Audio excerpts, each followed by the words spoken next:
What up, gamers? YouTube, welcome. We're playing Tetris Forever today, and I am so excited for this game. If you're not sure what Tetris Forever is, buckle up.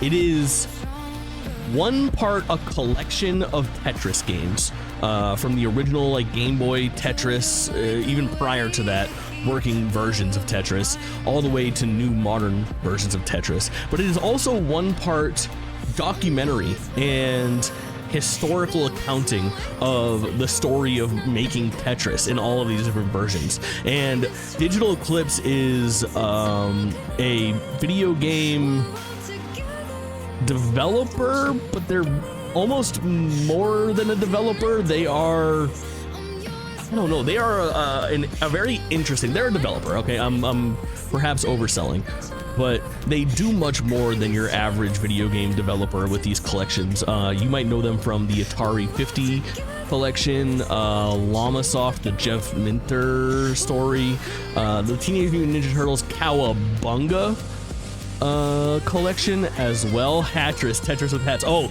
buckle up. Things are gonna get weird today. Hawk, welcome in, the first to arrive. I'm very excited to check this game out, and I think that this is going to be a game that is very fun to watch. Wait for it. Welcome in, homegirl. It's going to be an interesting game that not only is fun to, I mean, listen, it's fun to play Tetris. That's not, I'm not reinventing the wheel here by saying that, but I think that fans of video games will enjoy watching this stream or watching this VOD and liking and subscribing and leaving a comment, because there is so much to enjoy from just a video game history standpoint, which is always very exciting. I love a game that does a little more than just be a game. So excited to play some Tetris Forever, and excited to be back streaming. I haven't streamed since Sunday night. It's now Tuesday night, but as your typical two-a-day guy, took yesterday off. Little mental health day, baby, just kicking it, and it was delightful. It was delightful. My sleep schedule is just absolutely borked. I woke up like an hour and a half ago, just slept the day away, and was up until 10 a.m. No big deal, business as usual from your boy JT. But the new releases are upon us, and there's a lot coming up. Yo, D Guns, welcome in, and welcome in Raiders. If you don't know me, I'm Jake. I'm the biggest variety streamer on Twitch, and we're playing a brand new version of Tetris today. Oh, and you guys all just got smacked with the ad. That's bad timing, baby. On my part, not on your part. D Guns, thank you so much for the raid. Can somebody in chat shout out D Guns? All you gotta do is type in !SO and then D Guns, and it'll do it. You don't have to be a moderator, you don't have to be a VIP, nothing. You just have to be a honest bystander. There it is. Wait for it. Taking care of business. I appreciate you, homegirl. D-Guns, welcome in. We're playing Tetris Forever today. You got smacked with the ad plays. Yeah, correct. My bad. We're playing Tetris Forever. Sushi Drew, welcome in. I'm gonna type welcome Raiders. Sorry for ad. Timing is everything. Teehee. Special award for anyone that sticks around until after the ad break. I don't know. Chat, we have 28 seconds to think of a special award to give everybody that sticks around until after the ad break. Any ideas? Quick, spitball ideas. Drew, the Tetris Effect music. I'm going for the Tetris Effect music because it's like truly one of the best pieces of video game music that's ever been created, and I think it fits in perfect here for Tetris Forever. I'm pretty sure everybody should be popping out of ads by now. Let me just kind of explain real quick what Tetris Forever is. Tetris Forever is a game developed by a studio that is known for not just putting together games, it's Digital Eclipse, but putting together essentially video game documentaries. So this is going to be a trip through the history of Tetris. Special award.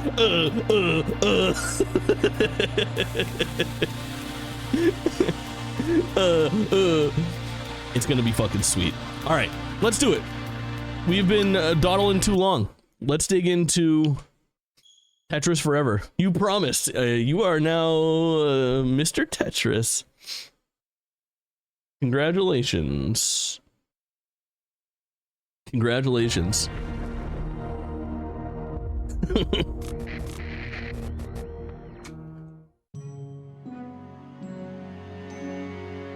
Just VIP everybody. Squanky, start VIPing everybody that chats in the next 3 minutes. Welcome in, King. Mr. Tetanus, correct. I'm excited to see how this game is structured. I think it might be very interesting. In chat, let me know how everything looks and sounds as well. I only want you to have the nicest of experiences here. Tetris is the one game that's still going to be around when all the other games are gone. Big Gunna, welcome in. Excellent fucking Twitch username. And thank you for the follow. Those follows go so far. I really appreciate that. Play Tetris, my friends. So true. It is true. Doesn't it feel right? Tetris Forever. Great logo for Tetris Forever. Look at the F in the E. See it? They have the L-shaped pieces. And the... what do you call it? The long one? What do you call this one? Welcome, bro. Keep up the grind. You know this. Never stopping. Never stopping, never stopping. Play Tetris. Whoa. Cool menu. Column. That's pretty good. Play Tetris. Welcome to Tetris Forever. Begin your journey with 40 years of Tetris history in the timelines below. Let me move my stupid face for a second. Or jump right into a game by pressing Y. I don't want to press Y. I want to take the oh, the presentation is just so good. All right, the origins of Tetris. For over 40 years, the game known as Tetris has enticed us, confounded us, and occupied our brains long after we put down the controller. It's hard to imagine a world without Tetris, but how did we get here? Introduction, the perfect game. First created in the Soviet Union in 1984, Tetris has spread to all corners of the world, but its globe-spanning journey would not be an easy one. Play video. Hi everybody, I'm Alexei Pazhitner. I'm gonna put this up a little bit. I invented a game called Tetris. Great is not the word for Tetris. The right word for Tetris is perfect. Perfect. I'm at the Consumer Electronics Show in Las Vegas. I stand in line, and there I play Tetris for the first time. It's really the perfect CES, game. there was no Once E3. you play Tetris, like it's part of your DNA. Then I go and play other games, and I find myself standing in line at the Tetris machine again. And I play again. Perfectly implemented, perfectly balanced. The fourth time I'm standing in this line, it's like, I'm really hooked on this game. I said, I'm going to go to the Soviet Union, and I'm not coming back till I have these rights. Tetris is for everybody, all genders. Sushi, no worries. Thank you for ages. following. I'm sure we'll see you again. This VOD will be up on YouTube if you want to catch up. Language, and there's a whole Tetris effect that happens. You start seeing Tetris pieces everywhere when you're packing a car or when you want to organize something. So true. It's harmonically, everything comes together. The thing that makes Tetris Tetris is the well and the pieces. There's nothing associated with Tetris except Moose geometry. 4K, lock in, bro. It's no character. You don't have attitude to the pieces. They are all good. I don't hate it, but I like this idea. It's a very cool concept for a video game. It only is a game. It's not a destructive game, it's a constructive game. You're basically building lines of blocks. It's illusion, because what you generally do, you don't construct anything. As a matter of fact, you keep destroying the stuff you build. I love documentation. All you see is the garbage, your failures and mistakes. You want to keep clearing lines. You play and play and play to get rid of it, to get it lowered. It really kind of speaks to the human need to want to create order out of chaos. Alexei figured it out, and that's why we're around 40 years later. All my life is connected to Tetris. Every time when I design the game, I never satisfied because I clearly see that this game won't be at the same level of Tetris.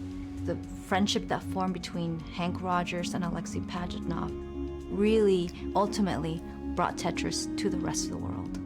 They're still best friends today. I think our friendship goes deeper than Tetris. They're both programmers, and they're both. Vinny, welcome in. Lock in, you're just in Basically, I time. just live with it for my whole life, and time to time strange stuff happened. Play Tetris. My friends. Okay. This is so good. This is so well put together. I love it so much. Like, one part video game, one part documentary. It's such a fantastic idea. Polyominoes. Hard to pan image. We can zoom. Okay. Our story truly begins decades before the Tetris game was created. In 1953, mathematics professor Solomon Gollum invented the term polyominoes to describe two-dimensional shapes created by connecting equally sized squares. He called shapes made of 3 squares trominos, 4 squares tetraminos, and 5 squares pentominoes. Pentomino puzzle games enjoyed a surge of popularity in the 1960s after the spread of Solomon Gollum's research. The aim was to fit 12 unique pentomino shapes into a rectangular form without leaving any gaps. Tree Boy, welcome in, homie. An ancient connection. Very cool. What is it, Richard? You're very sweet. Richard's here, so I'm sneezing. With the passage of time, I learned the true antiquity of the pentaminos. The observation that there are 12 distinct patterns, the pentominoes, that can be formed by 5 connected stones on a go board. Is it pentominoes? How do I say it's tetraminos, but it's pentominoes, I believe. The very old Japanese game is played with black and white stone markers placed on a board. Is attributed to an ancient master of that game. Okay. Now we're gonna learn about Alexei. Holy fuck, this is rad. I was a regular schoolboy, and my mother was regular journalist, schoolboy, just like you, Chat. in a cinema magazine. And when I got it, it was very fascinated. I fall in love with cinema that time. And my father was rather writer. He published several books. Also, I bought this on Switch because Switch feels like the right place. So they was humanitarian, and I'm kind of more technical person. Father feed me with lots of logical puzzles. To own Tetris. He tried to teach me with the chess, but completely failed because he was a very good chess player, and I never can beat him, so I'm very defensive in chess, so this is not good. There was some puzzles all the time around in the house, so that's what managed me to more mathematics in my. Can you talk about Alexei's drip real quick, chat? In 8th grade, I entering to the special program for mathematics. Then my guy's got the retro Tetris T-shirt to Moscow Institute of Aviation, and the ill tetramino patterned and I graduated suit. as a programmer, mathematician, the jacket, the blazer, mathematician, researcher. So sick. There is a professor in United States. His name is Coulomb, and he wrote an entire book about polymino. How many different shapes you could build out of several squares, put them together. I love this book. It was translated, and wow, one of my favorite books on my mathematical bookshelf. So one square produces just one piece, that's it. 2 square produce just one piece, which traditionally called domino. That's where mino came from. Trimino is just 2 pieces, the straight line and the ankle. Tetramino, we know it very well. Tetramino, but yeah. With the pentamino, it starts to be interesting because pentamino. there are So exactly pentomino, 12 different shapes pentamino, you could tetramino. make together with the 5 squares. So this pentamino set, I purchased it. I believe I was 14 or 15. Chat, we're gonna do it Woody style, you know what I'm saying? Stuff, but it was lots of enjoyment there. It's pulling into the club in that jacket and not leaving with a dime challenge, impossible. So yeah, if you rock that, you're leaving Woody style, no doubt. 5 squares, W or C or X. This one called F somehow. It's not F, but look like F. Basically, you could play with it. You you want to build something, it's much more rich than jigsaw puzzle, because jigsaw puzzle you could put together just only one way, and this stuff are much more, give you much more diversity. Something like that. The activity very much remind you how you play Tetris, isn't it? Yes. I did some kind of tower or whatever. But then the moment starts that you get tired and try to put it back in the box. And that's where the puzzle starts. You feel that you're doing great and great, doing some progress, and all of a sudden you discover that you are very far from from the stuff to put it together. So we already don't have the piece for this. I'm so hooked on this right now. Here, that piece doesn't fit there as well.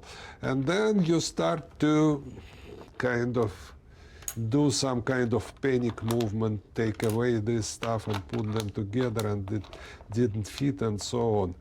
6 by 10 rectangle could be filled up. I calculated on my computer 14 million and some 300,000 something configuration. I don't remember exact number. And you could spend good half an hour before you finally got lucky and find the proper piece. I had several of them lying everywhere in my house. So once and twice a year I found this box and enjoy it and then put it back, and that's it. So, wow. I gotta get this Woody style box, dude. So wasn't something really special and whatever for me.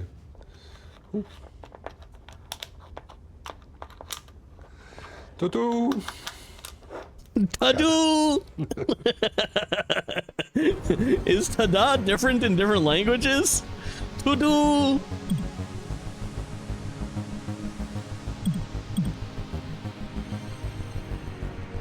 Interesting.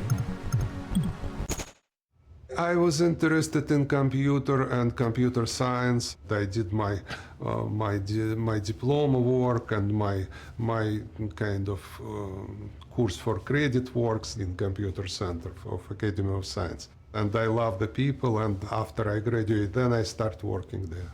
They placed me on some project about the speech recognition. I found myself that I'm working mostly on the tool, to make a tool. What sound a chicken makes in this country? What is it? Kind of strange business system, which is also the tool, you know? Wait, what does it make in our country? It's hard to explain you now, but we don't have too much fun stuff going out of computer. It was mostly boring kind of lines of code. Jake's magnum opus will be watching Psych Odyssey on stream as soon as I have an audience that will just put up with me. Which are composed streaming 30 hours of documentary. It's over. That's all we have that time. And I ask myself, and how do I get the pleasure directly from the screen? Is that correct use of indoctrination? As soon as I was done with my plant work on speech recognition, I think we're there. We're for pretty myself, close. I start put together some small riddles and games and whatever. So. Okay, listen. Alexi is very charming. Am I wrong? Are you guys charmed by Alexi? Electronica 60 computer. Doc, welcome in, homie. We're playing the new Tetris game, Tetris Forever, which is partially... So what you see here is the documentary. You could have impression of the Electronica 60, which I originally created. An icon. Tetris. Very old and unreliable. So I think it's just for guests to watch it and admire. This is not authentical computer. It's a little bit later computer. It's a version of so-called Electronica 125. It looked. I hope Alexei is rich beyond our wildest dreams. It has this You think he keyboard is? and kind of Russian placement of the keys. This is monitor. It just TV set, which produces kind of lines and ASCII symbol. I'll be and that's devastated it. if he's not. Usually I played with the numeric keyboard. 7, 8, 9 is 7, 9 for left and right, and 8 for rotation. I didn't have a hard drop was Do a social network like movie for Alexei. Oh my god! If this has twists and turns, left, yes. rotate, left, drop. Cock-a-doodle-doo sounds right, Painkiller. Rotate. Oh, rotate. Okay, and then Rotate. escape when I lost. I'm obsessed with Alexei. Playing with computers. In their spare time, Alexei and his coworkers enjoyed programming games on their work computers. They had dreams of being able to sell the games somehow, although it would have been extremely unlikely under the USSR's communist economic system. Interesting. 5 becomes 4. Alexei thought back to the Pentaminos game he had found as a teenager. Could a virtual Pentaminos set make for a compelling video game? He started thinking about a game in which players could arrange Pentaminos, but soon realized that the 5-block shapes were too complex, so he started to use the 4-block Polyminos, the Tetraminos. Alexei Drip or guy with 1 million copies of Sneak King? Alexei Drip. Game emerges. Rather than have the player fit shapes into a small box, like the Pentamino puzzle, Alexei hit on the idea of having the pieces fall down into a well where the player would try to place as many of them as possible into the box by rotating them and fitting them together. Originally, the game would be over once the well filled up, but this would happen very quickly. Additionally, Alexei noticed that if the player put blocks all the way across the well, it would block off the bottom and render that area unusable. To solve this problem, Alexei made it so the game would clear any completed line to give the player more room to play. This turned out to be the last piece of the puzzle, and an addicting game was born. Alexei named his game after the Greek word for 4, tetra, and tennis, his favorite sport. Tetra plus tennis thus became Tetris. I didn't know this. Tetris for the Electronica 60. This recreation of Alexei's original version of Tetris shows how the very first version of the game was played. This game kept track of how quickly you dropped blocks and how many lines you cleared, but the concept of clearing 4 lines at once to create a high-scoring Tetris line clear would not be introduced until 1988, over 4 years later. Let's do this thing. A detailed recreation of the original version of Tetris created by Alexei for the Electronica 60 computer at the Moscow Academy of Sciences. Aliz and Faniel rolling in at the same time. Welcome in. We are playing such a cool video game. Welcome to Tetris Forever, part documentary, part playable Tetris game. Exciting times. Also, Faniel's so close to a 200 fist bumps. Let's go.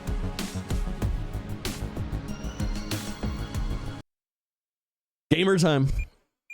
Monochrome green feels right. Wait for it, grabbing it. Oh my god. Oh, it drops automatically.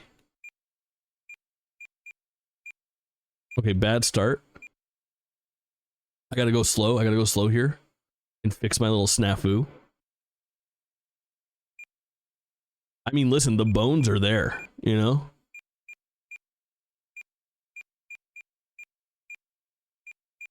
Also, the kid still got it. It is kind of hard to see where things are dropping, you know? Okay, bro. What is this RNG? I got nowhere to put my shit. Uh-huh. So many squares. It is a lot of squares.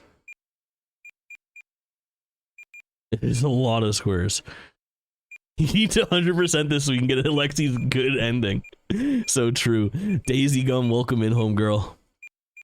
Daisy Gum, I feel like you're gonna like this stream. I think I'm right. I think you're gonna like it. That's my guess. I won't play this version of the game too long. It is rudimentary, you know? It has the bones, and it's interesting to see, especially on this weird grid. But hot damn. Is this all you're doing? Oh, not even close. Mini Farva, welcome in. Also might be a Mini Farva type stream. I don't know. I feel like if you like video games, you're going to like this stream. We're playing Tetris Forever, which is 1 part documentary, 1 part playable collection of Tetris games. We're playing it for the first time right now. It just came out today. It's from Digital Eclipse, a video game developer that's made things like the Ninja Turtles Cowabunga collection, Atari 50, and the Jeff Minter game. Can't even get my fist bump yet. Just a couple minutes, you'll get that fist bump. No worries. Alice, how have you been? Oh, I can't stop. I'm actually too good. All right, let's do this.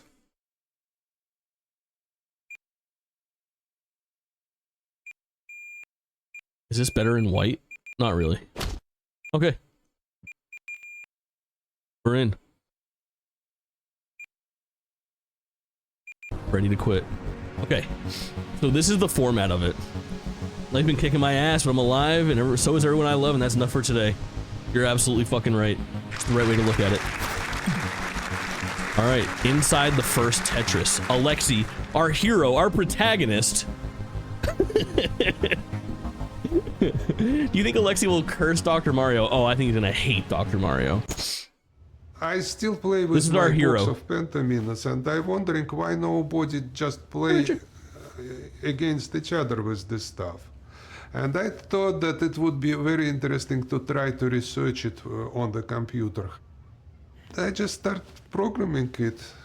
At that time we didn't have any graphics on the computer, so I'm so charmed by this man. That I could use the square bracket for the squares, and it looked pretty very much.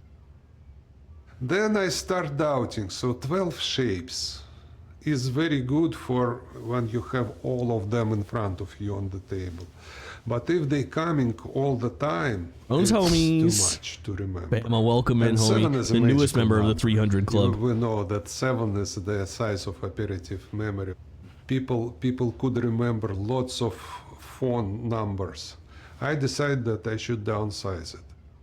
So tetramine is he's a sex pest? No, he's good. And I were very enthusiastic, very glad member of the and 300 Club. very Fighting excited when I make this decision. This came out today. This game came out today. Alexi's good. We're good. We're in the clear, baby. He's a Russian hero. I immediately start to put together some play field. I didn't feel that I need the entire screen. Too much movement. Smart. This play field was filled up practically in 1 minute, so I need to somehow deal with it. I realized that the full lines, all full lines, are kind of dead on the screen. Why don't I just take them away? And that was the last and very serious Why don't they aha just take them away? The game immediately start to be really bright. I can't stop playing. So simple. It's so effective. I really appreciate the hard drops I did in the game. The only one drop I could do is a hard drop, because my keyboard, it doesn't distinguish push and release moments. With all my wish, I can't do any soft drop at this time, but hard drop was very important, and that determined the rhythm of the game. This game, as far as I remember. What's the highest level on this? Is it 9? 9, but 9 is very kind of flashy. The actual video of him playing it. Now, is level 9, is the reason you went up to 9 because you only wanted to use 1 digit space? Yes. Finally, my colleague found out that I do Nacho. Something strange. Welcome in. Welcome in. Nacho and Raiders, you absolute legends.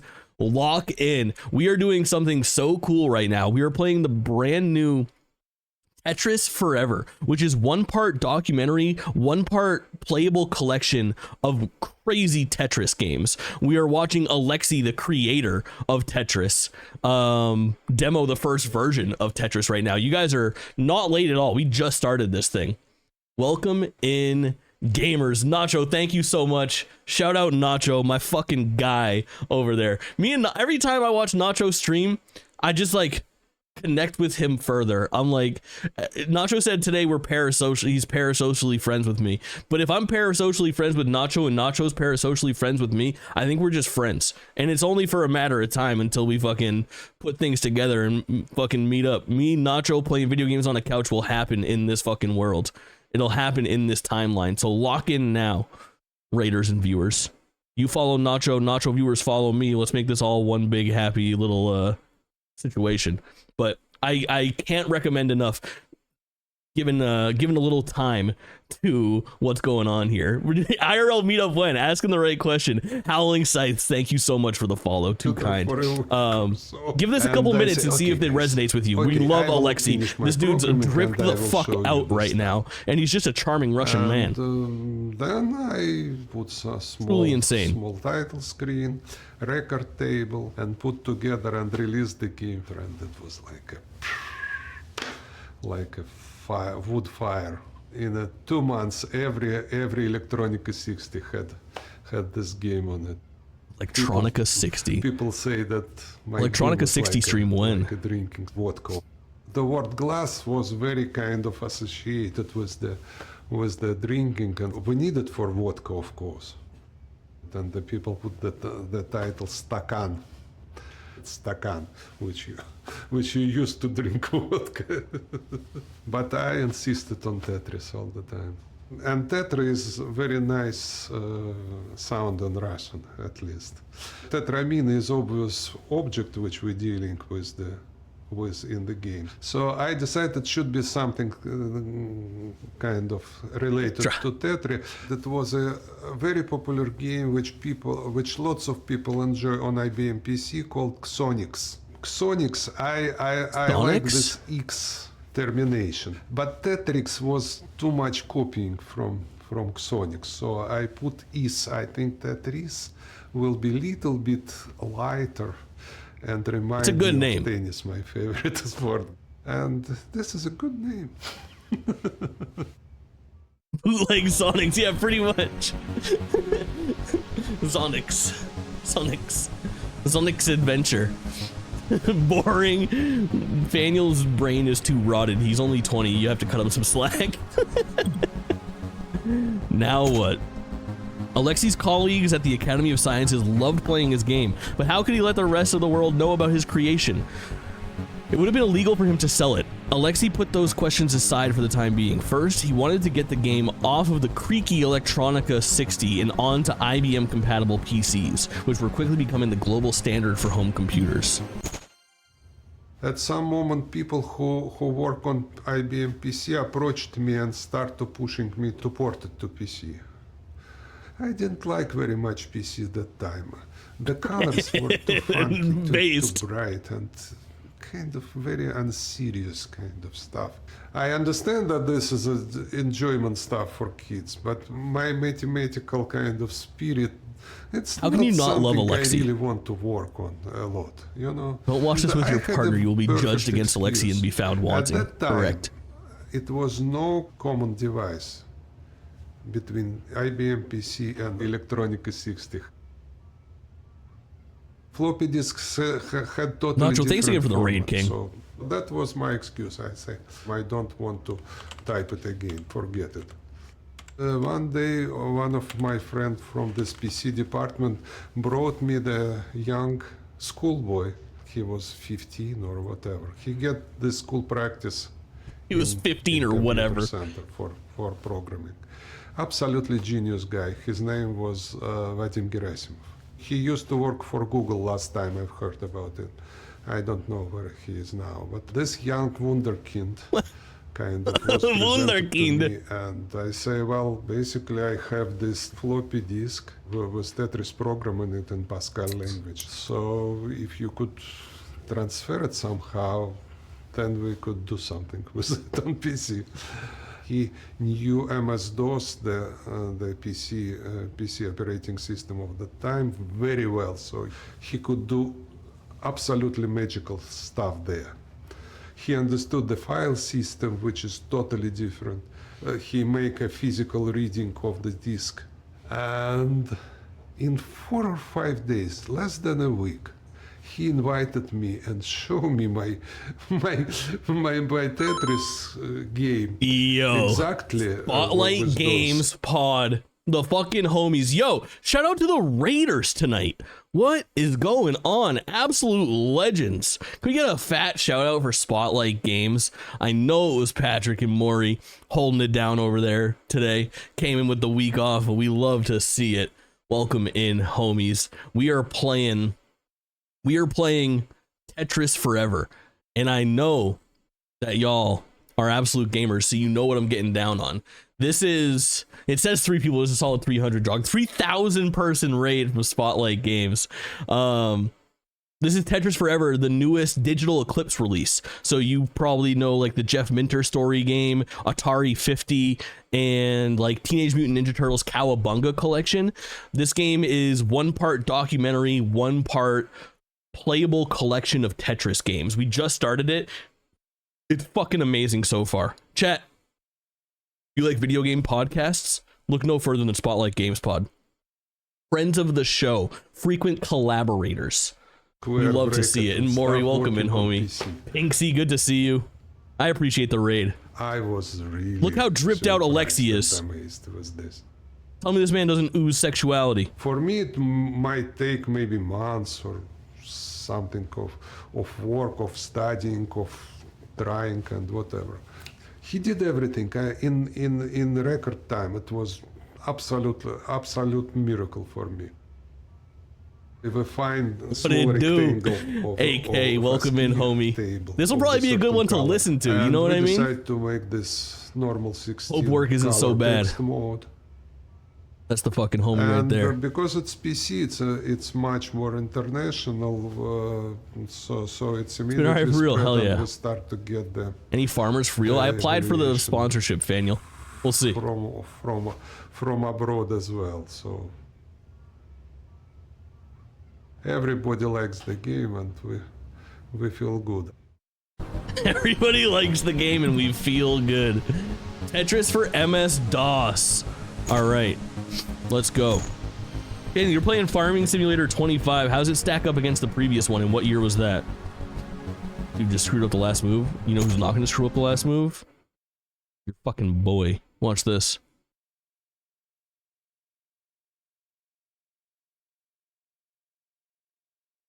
Ooh. Ooh, we got color now. Honestly? Oh shit, I forgot that it automatically goes down. Pretty big visual upgrade. That's a hot ticket. Again, with these early versions... Oh wait, was that a beep when I cleared the line? Yep, there is sound. There is sound, just no music. I can't wait to get in. That's going to happen really soon. Like the next version or the version after that is going to have to be the story of how they introduce music to Tetris, which is going to be so fucking iconic. Think about that, chat. I am so excited. My favorite part is how often Alexi gets bored of what he's saying and says, or whatever. He's just like me for real. Natural disasters and the ability to talk to NPCs. Question, important question. Can you talk to farmer women? And if yes, can you marry them? Asking for my stupid chat. It's important to my stupid chat. Oh, fuck. Dude, there is like some jank to the way that these feel. It's an old man, Jake, right up your alley. Perfect. Perfect for old JT. Get there. Nice. Ooh, I love that little sound. Oh, shit. Fuck. Oh, my.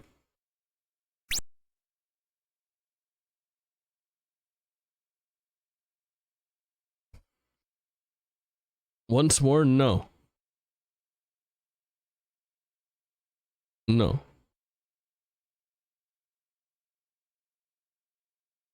Out. Back. I don't know how to get out of it. Backspace. Done. Done. Once more.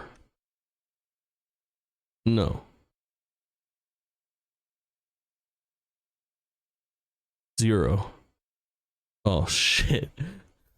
Tetris Forever was literal. Okay, chat, help me out. What should I press? How do I get out? Oh! Okay. It's press in the right stick. Write that down. Alright. Speaking like wildlife, the move to MS-DOS meant that Tetris could now be easily spread from computer to computer. And it did. Alexi made copies for friends, they made their own copies for their friends, so on and so on. Tetris took on a life of its own. Soon, wherever you found a PC in Moscow, there was a good chance that a Tetris floppy disk was somewhere nearby waiting to be played. The Hungarian connection. But it was one particular copy of Tetris that changed the world. Victor, one of the higher-ups at the Academy of Sciences, had sent a copy to his friend, the director of Computer Science Institute in Budapest, Hungary, called SZKI. Tetris had escaped Moscow, but could it get past the Iron Curtain. While Hungary was also at the time a communist country, it had adopted a more progressive stance towards international trade. This was largely thanks to the massive success of the Rubik's Cube toy, invented by Erno Rubik. Johnny Rubik, dude. Johnny Rubik! In Hungary in 1975 and released around the world starting in 1980. Right. Robert Stein. Born in Hungary and living in London, Robert Stein was a computer entrepreneur who ran a company called Andromeda Software, Mass Effect Andromeda. Did someone say Hungary? Yeah. Me and Tree are gonna go goon to Asian Bunny. Smart. Andromeda licensed computer games being created in Hungary to publishers around the world. On a trip to Computer Science Institute, SZKI, in June 1986, Stein happened to see Tetris being played on a PC. The company had a lab where they were developing all sorts of things, and they wanted to show me scientific, sophisticated products. But then I looked over in a corner and said, "What the hell is this?" Jumping up and down on the IBM PC screen. They said, "Oh, it's just a game." But it is not just a game, is it? Our secretary of the director of our boy, the human resource person, came to me and say, "We got the telex from you from England.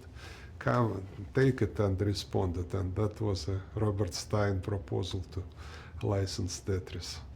He saw this game in Ski. Ski is a Hungary Institute of Computer Science. SZKI, I understand. It's Ski now. He likes it and he wants to license it, and he proposed about, I don't remember, either 15 or 10,000 pounds or dollars. I don't remember clearly either. Well, but Richard, that amount I appreciated in kind of 3-4 computers, PC.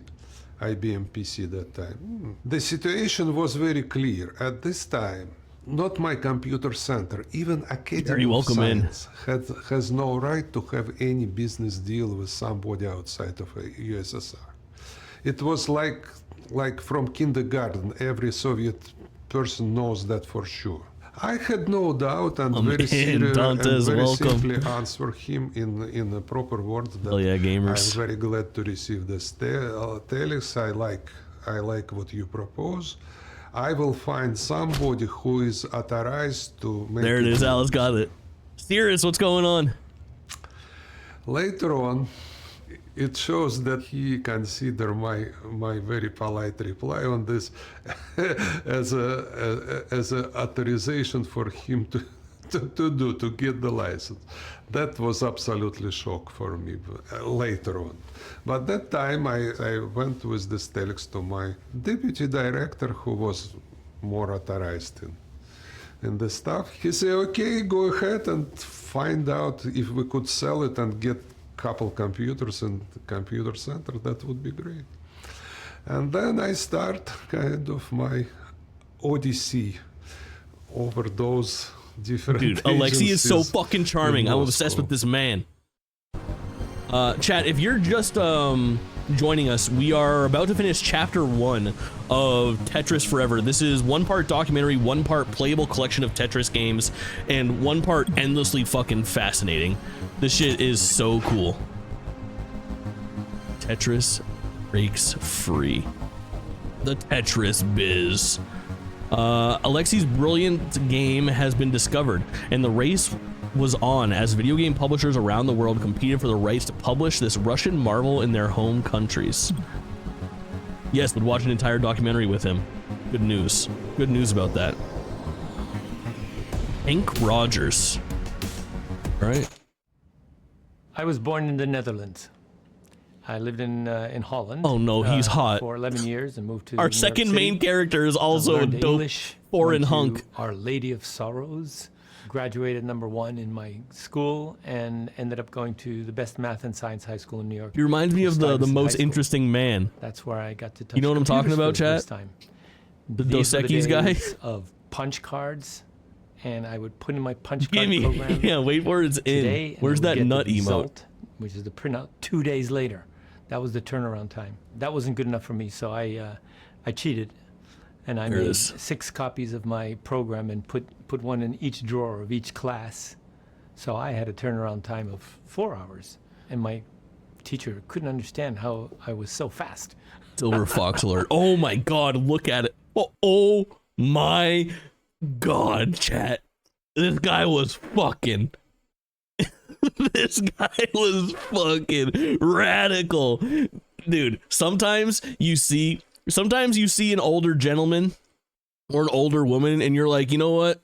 They've got that like certain sauce where you're like, I bet they really had it back in the day. Look at these fucking receipts. My dude's on the short board right now with the flow and the stash. Are you fucking kidding me? End of high school, I'm 18. I moved to Hawaii. Boy, I spent a year surfing and diving. You know, if there were waves, I'd be surfing. If there was no waves, I'd be diving. I was in the water every day. I was a fish. And one day I read in the newspapers, oh my goodness, I can go to night school and have access to computers. And I knew we're the baddest of My baddies in dream. their era. I love computers. Esther's always baddie. ICS 301, learn how to program in BASIC. So I said, Dad, I have access. And about a week into it, my teacher called me in and said, Mr. Rogers, what are you doing? I said, what do you mean, what are you doing? I says, well, you've already used as much computer time as an average student uses in a semester. And I showed him the programs I was working on, and he says, okay, carry on. Every assignment that we got, I went extra credit. I was so good that You want to snip that one mustache hair. You see that stray, for the chat? next ICS 301 class. So I actually I'd like got to a get in job, there.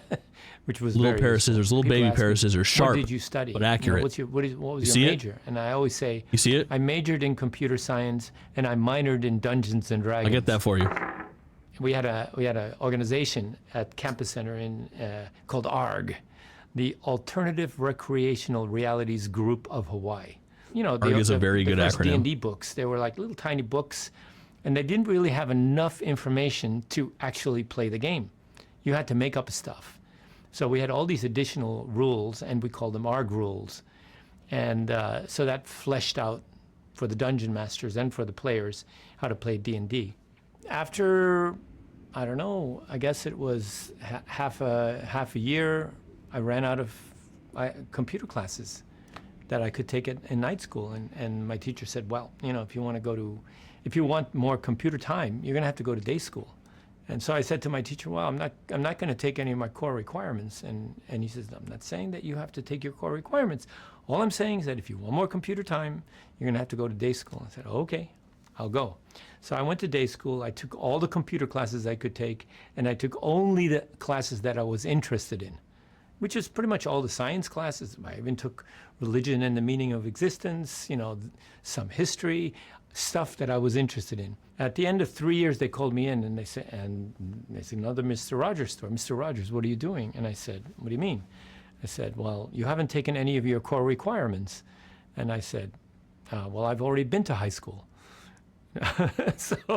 And then they said, well, if you're not going to take your core requirements, you're not going to graduate. I said, there must be some mistake. I'm not here to graduate. I'm here to get an education. And I've already got my education. Thank you very much. And I chased the girl to Japan, and that was it. Let's fucking go! Oh my god. Are you fucking kidding me? Are you fucking kidding me? The twist? The fucking mic drop, dude. Let's fucking go. It's like one of my Japanese animes. It's like one of my Japanese animes. Holy fuck. Oh my god. Hank Rogers is my guy. Fucking insane. Look at this dude. Look at this dude. Oh, he's hot. He's so fucking hot. It's ridiculous. We're obsessed with Hank. Alexi charming, Hank hot. The beginning of Japanese RPGs. Hank more like hunk, am I right? Hell yeah, hot and smart. I hate him already. Yeah, he's fucking everything. Notable and quotable. I love these. I made a conscious decision to develop a game type that existed in the US but not Japan. There were no RPGs, computer or paper, to speak of in the country at the time, so I decided to take a chance and do one. I didn't speak or read Japanese back then, so it was a total reverse engineer of titles I enjoyed back home. Very cool. All right, let's do it. Next video. I'm gonna crack a window chat. Give me just a second. I went to Japan, and there was no way for me to access computers. And so I ended up working for my father in the gemstone business for 6 years. And then personal computers came out, and I go, oh my gosh, this is my chance. Got my whole hands on a computer. I went to Akihabara, which is the electronics center in Tokyo. What are people buying? They have to do with computer, because I was ready to do an accounting software, for Christ's sake. Brother man, welcome in. I found out, wow, people are buying games. Did you use Tetris yet? And Hell yeah. Mostly like little tiny shooting games and jumping platform games. There were some simulation war games. A little bit more complicated, but there were no role-playing games. And I thought, oh, yeah, I can do this. And, at that time in the US, we already had Ultima and Wizardry. What I didn't know was that in Japan, there was no Dungeons and Dragons. Oh my gosh, okay, I have to teach people how to, play this game. Fucking so smart. This dude rules. The Black Onyx. I decided I was going to make a game. I was Yes, so we fucking, he chased a girl to Japan. You know what he's doing. You know what he's doing. And, magic you just users, and I was going to have all these different character classes. And my imagination, this game was going to be this big. What did I know about what a computer can do? I didn't. And I didn't know how to read, speak, or write Japanese. My wife could read, but she didn't understand anything about what was written in the manual. He sealed the deal. Kind of useless. Our king. And all the manuals were in Japanese, so I had to hack the computer the whole time. I had 64K. So I made a role-playing game within 64K. All graphics, no text, or a little bit of text. I started writing it all in BASIC, and then the 3D part, when I wrote the 3D in BASIC, it was like the walls were like, that's speed, and then you would take a step, bunk, and then it would like, I said, no, there's no way this game can take that long. And so I decided to take that part of the game and write it in assembler. When I was done with that, you push the button, it happened immediately. There was no, you couldn't tell that it was drawing anything. And I was like, that was the first time I really understood how fast assembler was. Or conversely, how slow BASIC was. There's a sample monster here. This is the demon. 10K for all monster graphics. Leviticus, welcome in. You're going to and love 10K this. for all people graphics. I think they were about equal in weight. I based the graphics on, on miniatures. Because when we played Dungeons and Dragons, we played them with miniatures. And so you had little people, and every time you went and you bought a new piece of armor, you would see it. And so you graphically could see your group up to 5 warriors getting better and better and better. And I made a dot matrix graphic editor so that I could draw each monster dot by dot. He's already bought armor. He's already bought a shield. He loves his little guys, dude. Look at this dude. I mean, he's already an advanced level character.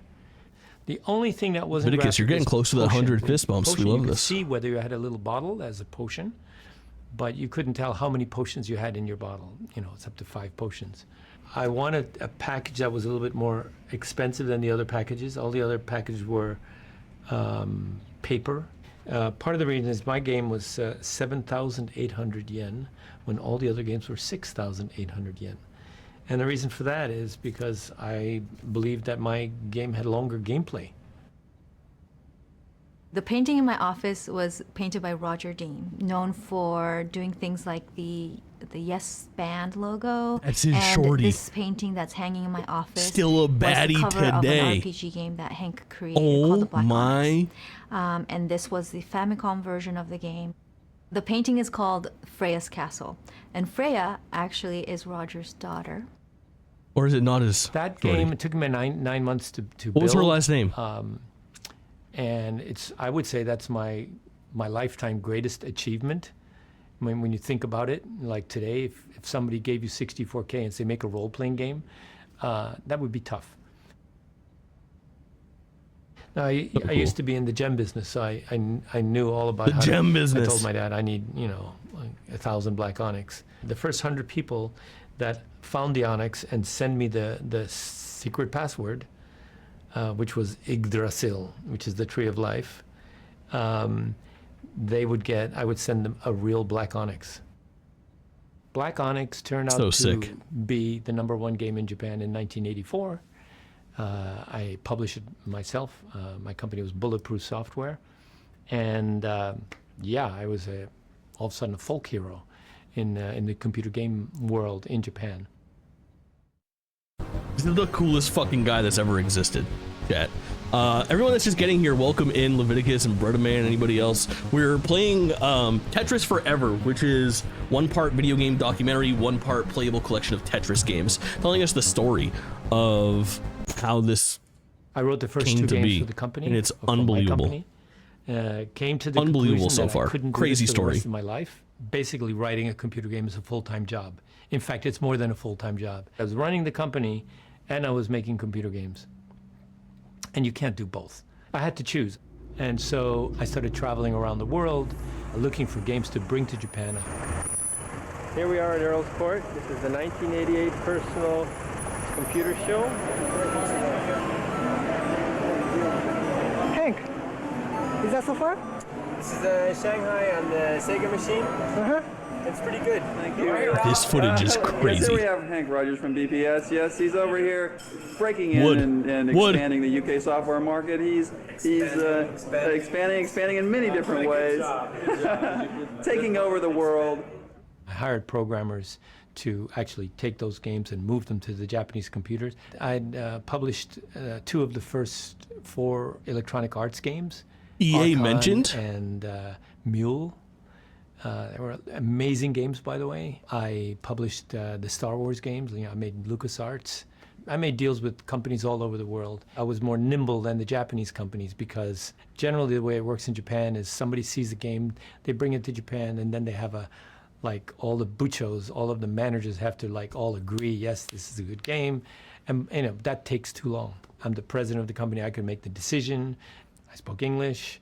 I had that advantage, and I used it. I licensed a bunch of games. So sick. And one of the games that I licensed in that way was a little game called Tetris. This dude brought Tetris to Japan is how he enters the fucking story. Unbelievable. Not only was my game the #1 selling game in Japan in 1984, but it was the #1 game in software rental. You could rent my game for 1 day, use your copy software, make a copy, bring it back, and then next day somebody else could rent it. You can imagine how many people actually got to play my game. Way more than I sold. Make way for the JRPGs we know today, pretty that much. was really going to kill our industry. And the magazines were advertising copy tools. Can you imagine? The answer to that, to copy, is Nintendo, because Nintendo was making cartridges. Here My we wife go, actually dude. read in a magazine that Mr. Yamauchi, the president of Nintendo, plays Go. Wow. And I'd had a submission from a Commodore 64 from England, 9x9 Go. You know, Go is 19x19, but 9x9 Go. And this 9x9 Go was on the Commodore 64, which is a 6502. Nintendo is a 6502. So I knew that the algorithm was going to work. We didn't have to do anything to it. I mean, there's no danger of that. All we had to do is change the graphics and the sound and all of that, rebuild that from scratch. Original Famicom. No problem. I wrote Mr. Yamauchi a fax. It's Tuesday. Mr. Yamauchi, my name is Hank Rogers. I can make a Go game for your Nintendo machine. I'm leaving for the States on Saturday. I would like to meet you before I leave. Wednesday, I get a fax back. Mr. Yamauchi will meet you tomorrow. I said, wow, that is some fast action there. Okay, so now it's Thursday. Yamauchi says, I can't give you any programmers. This shit is so sick. I don't need any programmers. I have programmers. I just need money. And he goes, how much money? And I'm, wow, that's fast. And so I thought of the biggest number I could think of, 30 million yen. And he goes, deal. It's like, whoa, that was fast. That was overnight fast. deal with And Nintendo, that was it. dude. That was pretty much the meeting. I mean, it was over in no more than maybe between 5 and 10 minutes. We had made a deal for $300,000. That's like the biggest number that I've even ever heard of. Okay, fine. So I'm cloud nine. I said, okay, I got to contact the guy from England and say, I make a deal with him, because I actually didn't have a Go game. So I contacted Alan Scarf in England. Who This had is made the fucking game. bonkers. I said, dude, I'll pay you this much. You got to come to Japan and help me move this game to the Nintendo machine. And Alan Scarf lived in my house for 9 months while we moved the game. Now, to get a computer to play Go is incredible, you know? And now we're talking about a 64K, 8-bit computer playing Go. Are you serious? I mean, the fact that it can play Go at all is incredible. I have little ninjas jumping around collecting the stones. Instead of having a cursor, the stone floated above the board with a shadow, and if you said play there, then it would land on its shadow. It was graphically amazing, and it actually played pretty decently. It's 9 months later, and I'm back in a room with Mr. Bill Yamauchi, describing his evil plan. and Mr. It does, Yamauchi's bro, fumbling man. with the controller. I swear he'd never touched the controller before. I was like, are you serious? This is a Nintendo machine. You've never actually, I didn't say this, I'm just being flabbergasted at this whole scene. And he gets frustrated, and he hands it over to his underling, and he says, I want to go there, I want to go there, I want to go there. And he plays one game with it, and he defeats me. He's a 6th-degree black belt in Go. Like my father, he's also a 6th dan. I'm a 3rd-degree black belt, so Underling. I can hold my own. If you give me 3 stones or you're 6th dan, we have an even game. He beats a 9x9 Go algorithm on Famicom.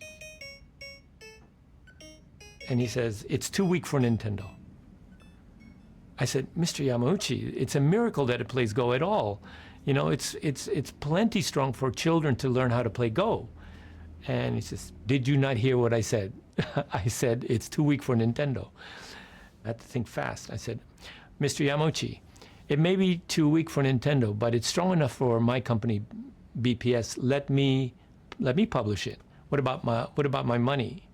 I'll give you 100 yen for each copy until you get your money back, which is $1. So I would have had to sell 300,000 copies to give him his money back. And he said, deal.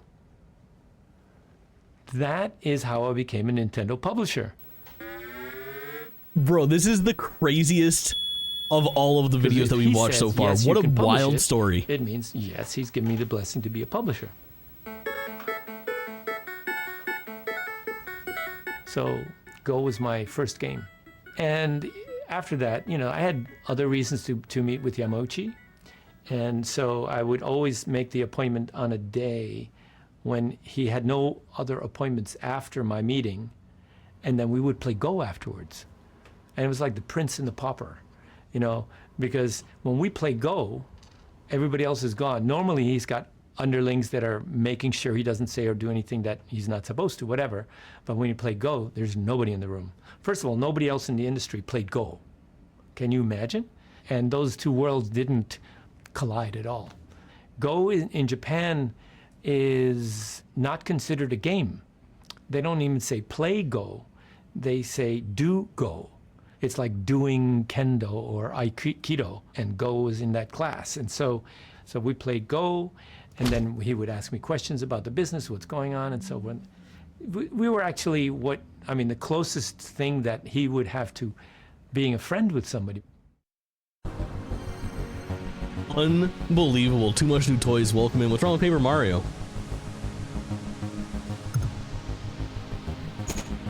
Young Hank playing Go in Germany. What a giga Chad. They're taking fat bombs before Go. It's so funny. Nintendo released its first game console, the Family Computer, or Famicom, in 1983. 2 years later, it had become extremely popular in Japan, and Nintendo was planning to release it in the US as the Nintendo Entertainment System. Japan's top computer software makers saw it as the writing on the wall and began seeking permission from Nintendo to make Famicom games.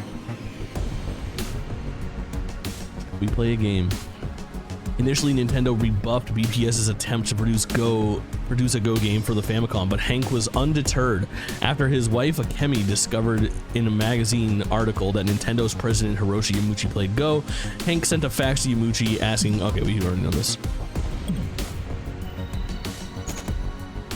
In 1984, a British Go player named Alan Scarf released Micro Go, a Go game for the Nintendo. Okay, this is the same thing. Scarf lived. Okay.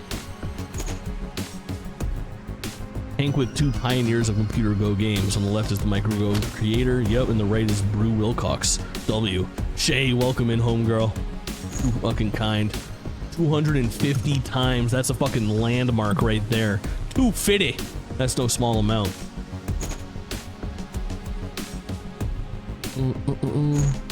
100 yen for every copy he sold. Cool. Whoa. You can play this game? They programmed this one into it too? What a fucking treat this little package is. Dude, that is so cool.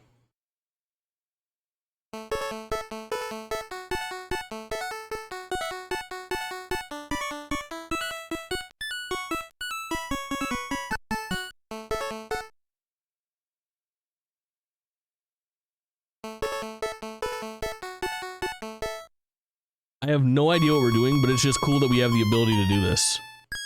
Gramps, you enjoying this game so far? Oh, fuck yeah.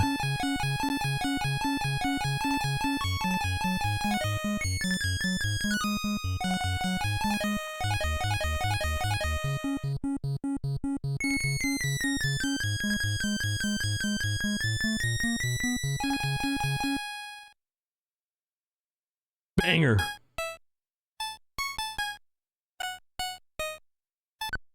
Smooth movement.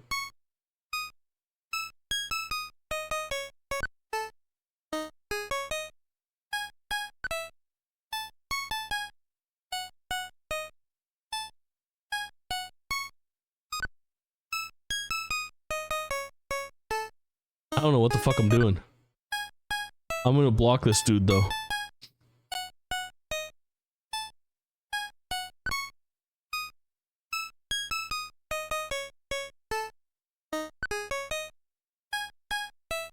You know how to play Go? I have no idea, Moji Heap. I think you want 4 in a row? That sounds right.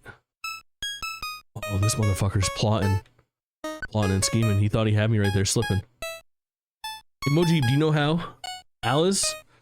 You guessing?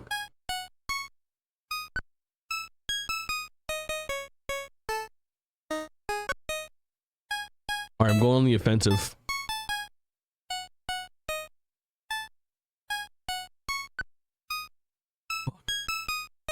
Gotta block him.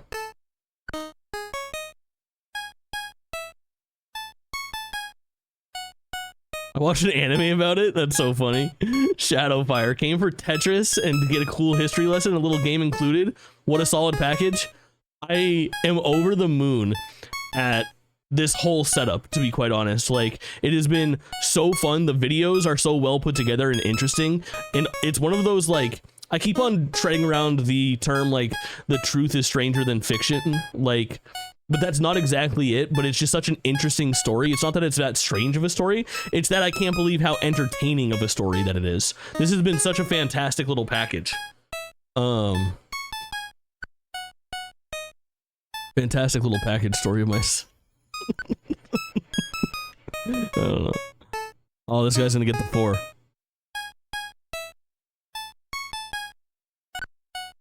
Maybe not. All right, I'm about to get my first 4 in a row. Let's see if if Go is Connect 4, I just won. But it's not.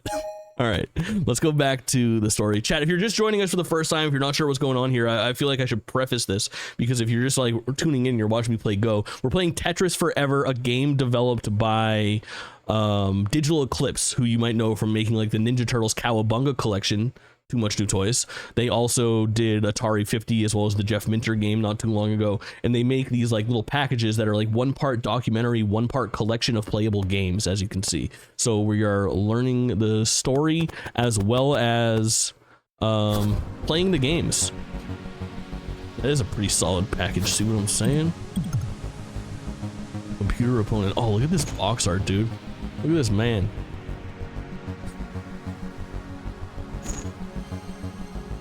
Can't wait to get this. This actually story is insane. The movie is a lot of fun too. Yeah, it's awesome. Shadowfire, thanks for chatting and for hanging out. Really dope. Glad to have you.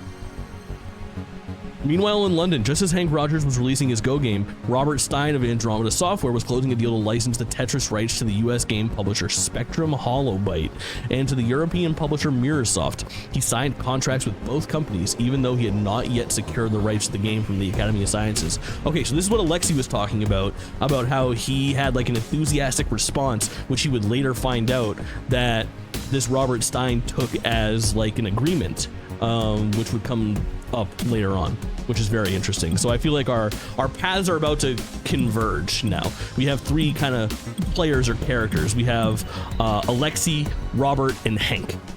Pretty interesting. Let's get into it.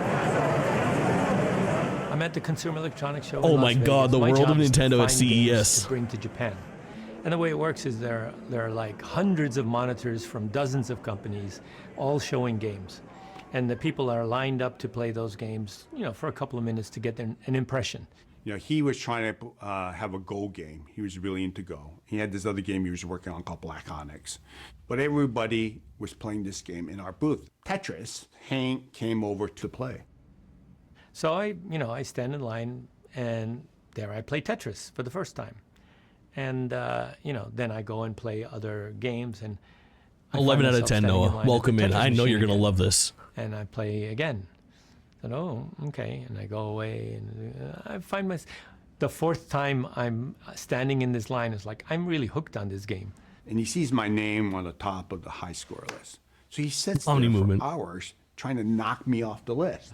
I put the high score on the game. I beat Gilman Louis' high score on that game.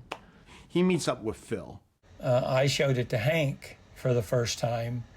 Hank loved it. Phil takes Hank into a meeting with me. And so I started negotiating with Gilman about Tetris for Japan. And Hank goes, I want to get the Japanese rights. Fucking smart. Notable and quotable. I was fascinated that a game as simple as that could keep my attention for so long. Its lure reminded me of a Japanese board game that my father taught me how to play called Go, which has black and white stones played on a 19x19 grid, looks simple and is incredibly deep. It was at that very Consumer Electronics Show in 1988 that my adventure began. I knew it would be a hit and I knew that I needed to be a part of it. So fucking sick, dude. Tetris for MS-DOS, dude. Let's go. Let's go.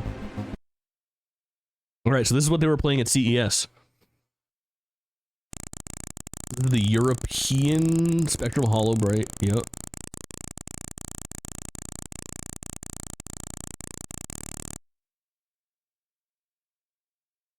What gives you like... We'll go level 4. 8-0. Still no music, dude. No music is the most interesting part of all of this. I can't wait until they explore that. Because the music of Tetris is so iconic and so synonymous with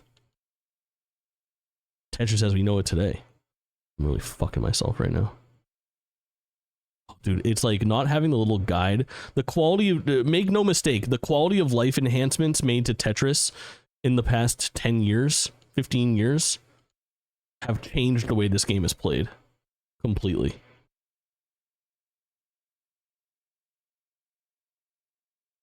T-spin, get fucked, get fucked, get fucked. You saw it, chat. Keep going, old timer. I get it.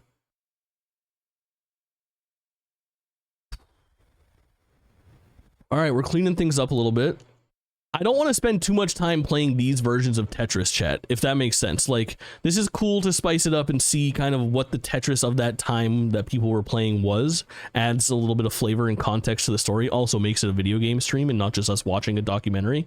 But I feel like we need to kind of get into it a little bit further. The Box, welcome in. Thanks so much for chatting. What riveting gameplay have I missed? Again, nothing too crazy yet. Nothing too crazy yet, but the game is... special, no doubt. No doubt. The story has been nothing short of riveting, though. Some of the coolest stuff that I've ever heard of, and I'm someone who knows... I feel like I'm a pretty informed video gamer, and I've heard some pretty wild stories over the years of the video game industry. This is nothing short of incredible.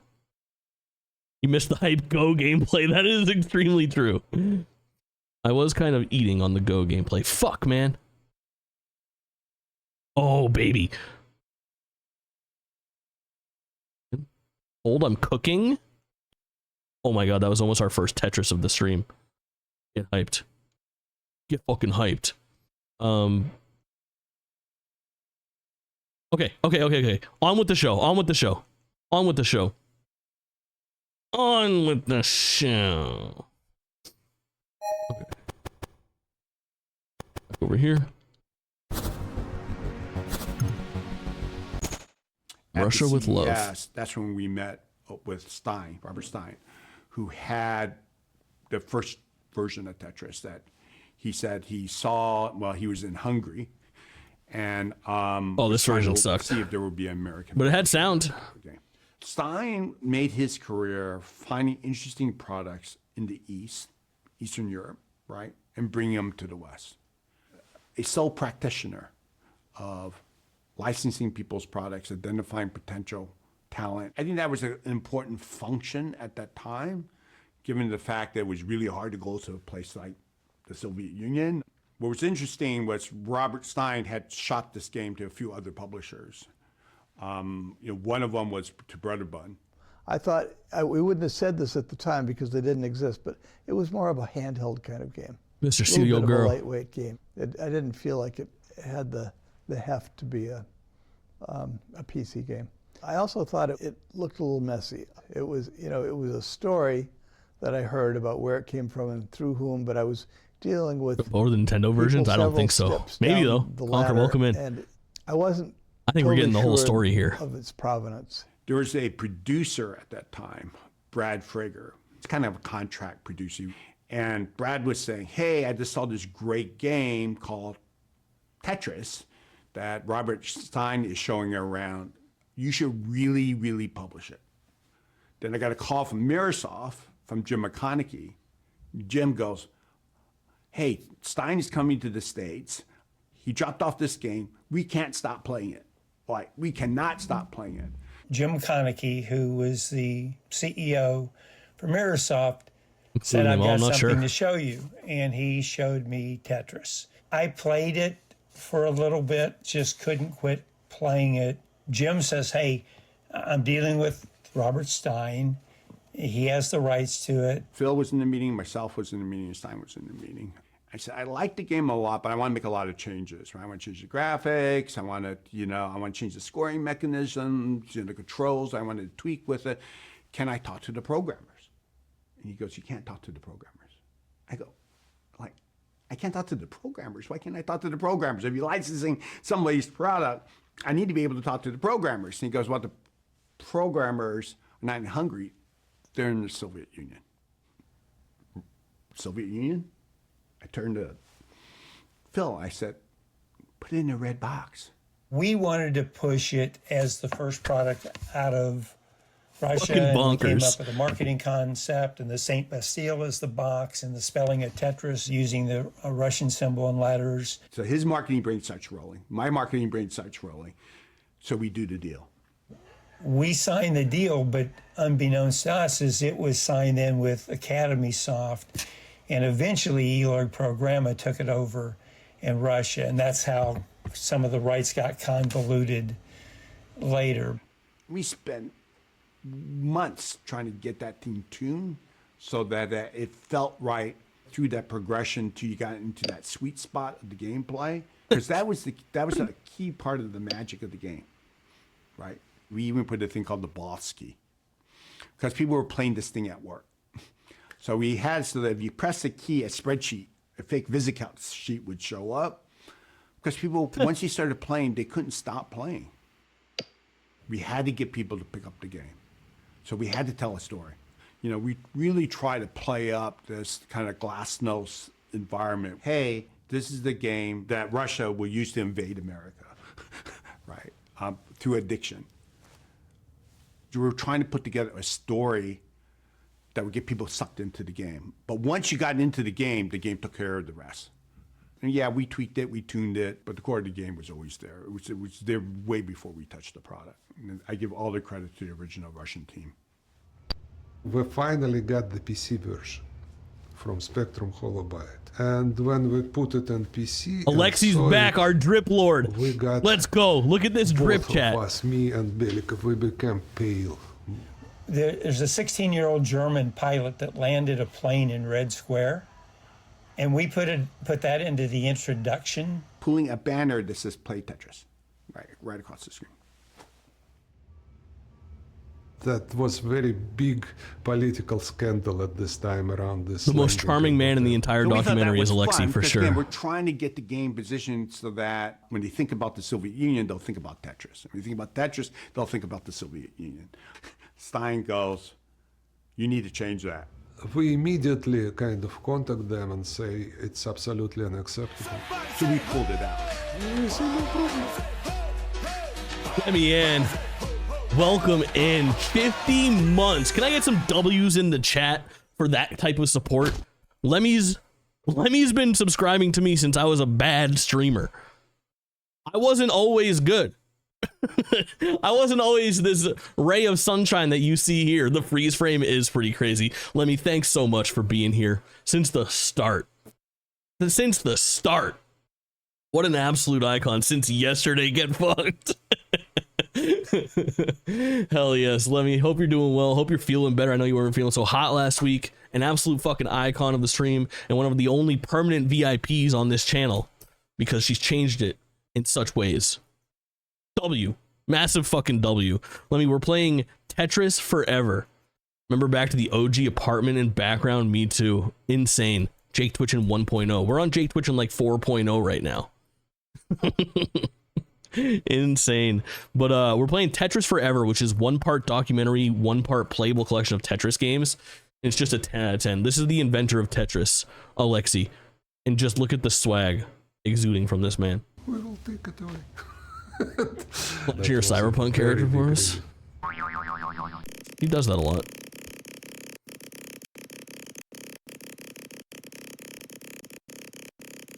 Just so happened, as we were coding up the game, the that's going to be the first summit, détente between Reagan and Gorbachev. So that all was part of how we framed it. Like, this is the thing that's going to break through the Iron Curtain.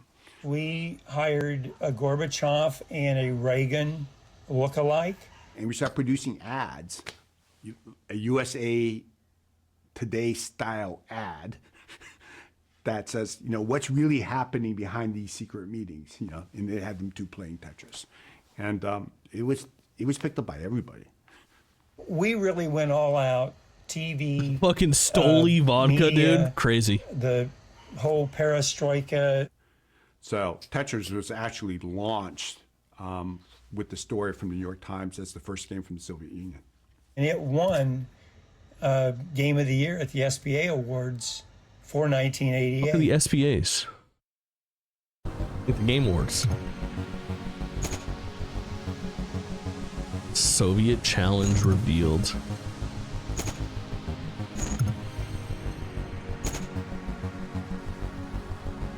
Such crazy box art.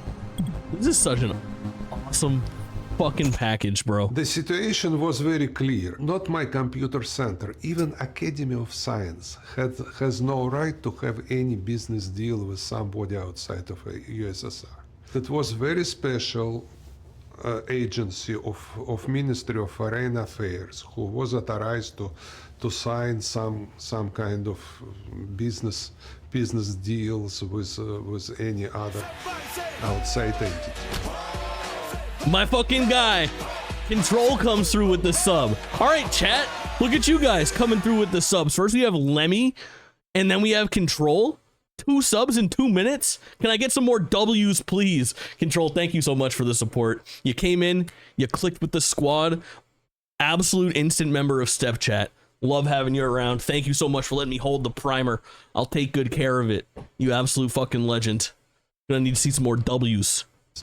Too kind. Listen, we're playing Tetris Forever, and by playing I mean kind of playing, but mostly watching, and it is such a rad story. You're gonna absolutely love it. You're a gamer. You're gonna have a good time here. Odyssey over Promise those you that. Odyssey. different agencies in Moscow. I didn't want this too much. I was a little bit afraid of all this kind of Should I use your money to buy activity around this stuff? So any excuse to this to avoid Tetris it, I baby, used Fire it Mario, full welcome force. in.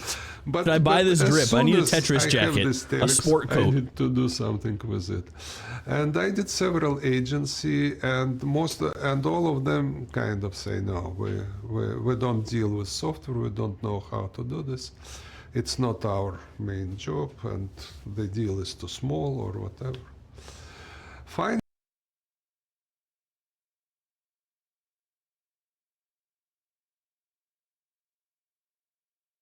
Chad, I am pleased to tell you that this is an official product sold from Tetris.com for $120. And it is a full suit, including a tie and pants. It's out of stock. But all I'm saying is, this shit exists. The drip can be acquired. Oppossuits.com. Bold suits. Oh, there's some drip on here, bro. You need a mediocre quality suit. We're kind of like the Joker and Harley Quinn. Look at this, dude. Oh, fuck. Chat.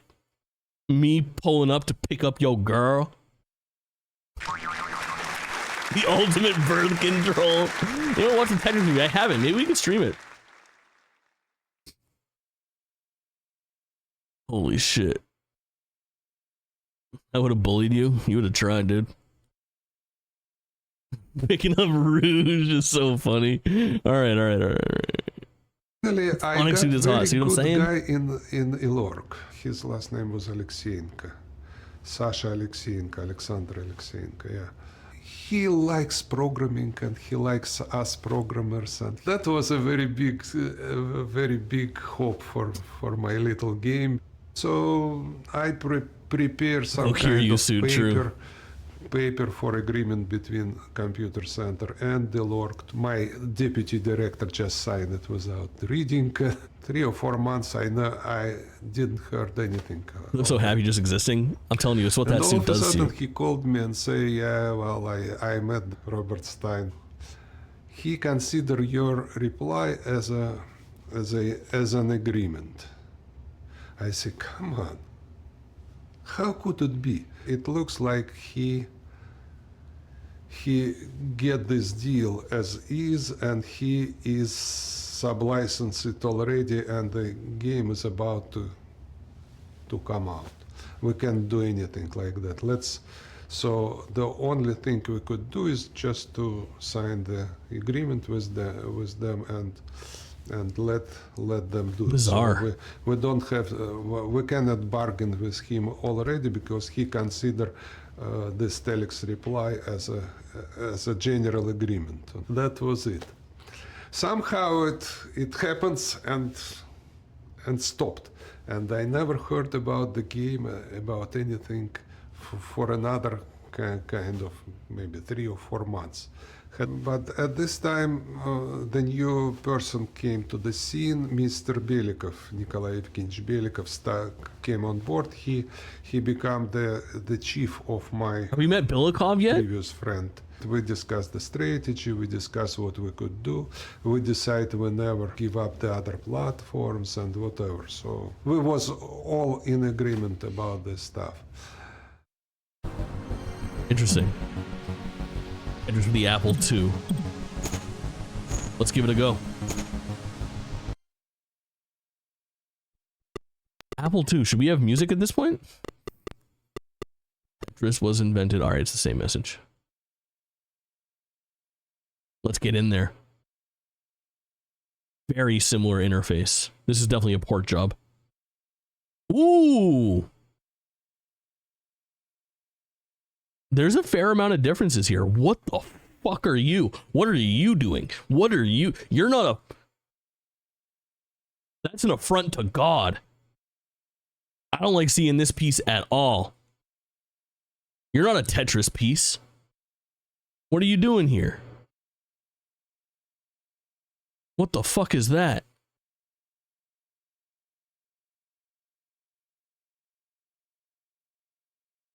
The type of Tetris that Apple users could understand is pretty true. But what was that little 1x2 piece, dude? That's not a Tetris piece. We don't like that. We don't know you. Oh!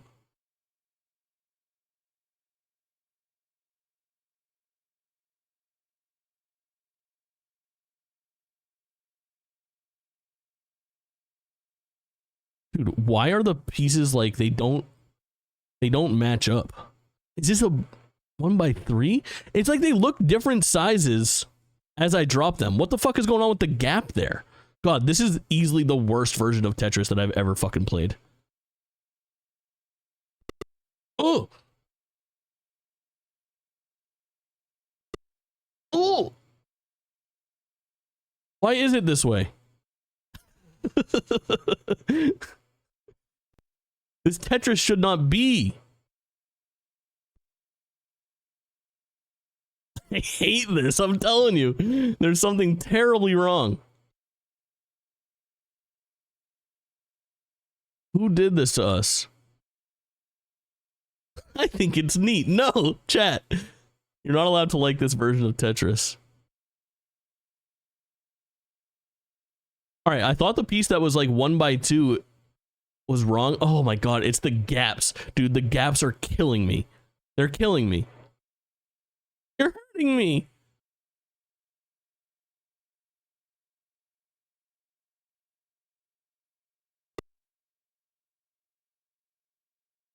Standard to make it look like a retro display. Yeah, they definitely do a good job with that. Like the filters or whatever the fuck they are. But look how nasty this is. Dude, this is just the worst version of Tetris.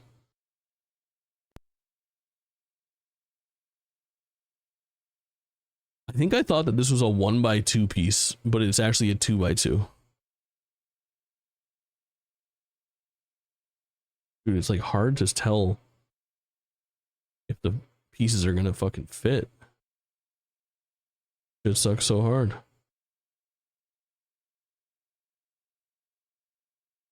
What are you? What are you? The way they overlap is wild. It just doesn't make any sense. It seems like they had it down in every iteration of this game. And then they just forgot how to do it when they had to make the Apple II version. Like, what do they do? We gotta make them flush? And they're like, nah, it doesn't fucking matter. Make them pieces. Alright. On with the story. Terrible version of Tetris. That was a nightmare to play. I didn't even like looking at it. Made me feel bad. Blasteroids. Look at that after. So I went to Japan. It's June by now. Oh, Hank is Gilman back. Comes to Japan. Look at this His silver first fox. stop is the company that put him in business. Japanese company called ASCII that made a deal to represent Microsoft in Japan.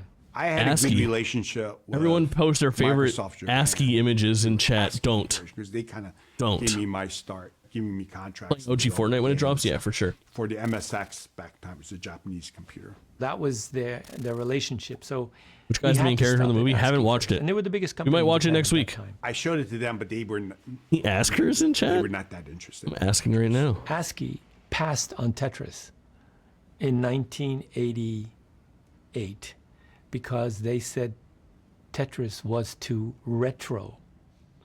Can you imagine? Tetris was too retro in 1988. These guys just laughing ASCII at is people gone, that Tetris passed is on still here. Tetris. I would say It's so ASCII funny. is too retro. So Hank goes, I'll license. Just dancing on their grave, bro. I agree that Hank would be the right partner because Hank loved this product. Like, he loved this product. And I knew he was going to do right by this product. Well, I think Hank that counts, wanted yeah. console rights as well. Now, this is pre-Game Boy. Gilman, at that point, licensed me. Of course, it was PC, it was console, it was coin-op, and then he goes back, and we had made a whole deal. So I go back and I call up Microsoft because we jointly owned the IP. The Mirror Group was owned by the Maxwells. And the son of Robert Maxwell. Wait, Beer Guy's main character? The Yeah. entire enterprise. But Kevin was trying to build his own sub-publishing group inside this. An electronic Alexi must be in it too. The CEO was a guy by the name of Peter Bellata. And Peter wanted the rights for Blasteroids. He traded Blasteroids, dude. Blasteroid rights Cool. for Tetris. 3 weeks later, he calls me and he says, I'm really sorry to say this, but while I was in Japan dealing this, Microsoft has licensed those rights to Tengen, Atari Games / Tengen. I said, those guys absolutely have no presence in Japan. Why would they do that? They traded it for Blasteroids. Blasteroids I fuck with was Hank so hard. B game at best. I mean, Blasteroid sounds like a... Yo. Nerdad. Welcome, man. Let's get some W's in the chat. Yo, chat. W to you all tonight. Really dope night for follows, for raids, for subs. I appreciate you guys so fucking much. Nerdad 25 months. That's officially at least 2 years in the game. I appreciate you so much, King. What a fucking legend. That's my twin out there. Chat, you ever click on Nerdad's name? Just look at this guy. We look alike. What a fucking icon, dude. Thank you so much. We big time and son. So fucking real. Love to see it. Yeah, we're playing Tetris Forever, which is like part documentary, part collection of Tetris games. And it is fucking fantastic. You're gonna love it as just like a Blasteroid. video Here, game take fan. Some Preparation B. You know, where did nobody ever heard of Blasteroid? Preparation after that. Anyway. B joke. I was furious, but he wanted the Atari brand. So I go up to Kevin. I said, "This is Kevin Maxwell. Never gets old. This I is agree. The worst decision you could ever make. How could you let this game go God, thanks again. for I appreciate a that sub. B-class game like Blasteroids?" Kevin was trying to broker the peace between warring American company run by myself, Sphere and Spectrum Holobyte, and Peter Bellata, who was running Microsoft at the time. So the way it worked was, okay, you keep the game rights, but Peter is going to license this off. So I call up Hank and I said to Hank, look, I'm out of it. I said, Gilman, you know, we made a deal. You can't just like walk away and say that, sorry, there was no deal. We have a deal. He said, okay, let me see what I can do. And then what he came back with is, okay, well, I got you the PC rights, you know, the personal computer rights. And that's something.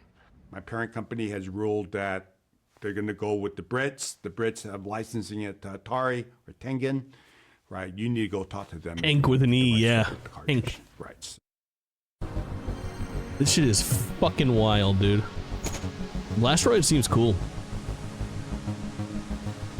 Atari didn't even pay any money for the home game rights to Tetris. Fucking bonkers. This story keeps on getting weirder and weirder, bro. Like, it's such a bizarre series of events that transpire. Started getting this to home consoles. All 8 different personal computers. Now we're starting to look like Tetris. And on but still no music, dude. Nintendo, on the family computer or the NES. Tengen, okay, Tengen. I know the guy who I can deal with at Tengen. Black Card NES, yeah. Randy Brolite. Yep. He sends me a fax and he says, "Sorry, but we've made a decision. We can't license it to you." I'm like, what?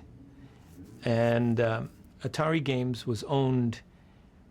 Let's see, it was 46% by an American company, 46% by Namco, and 8% by the people running the company. So I thought, well, maybe Namco decided that they're going to publish it.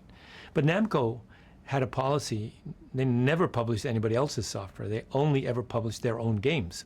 I remember being at a trade show, and I ran into Iwatani. Iwatani is the creator of Pac-Man. And so I go, "Mr. Iwatani, what do you think of From Grown Ups? My son." He drew a blank. He said, "What do you mean?" I said, "Oh, never mind."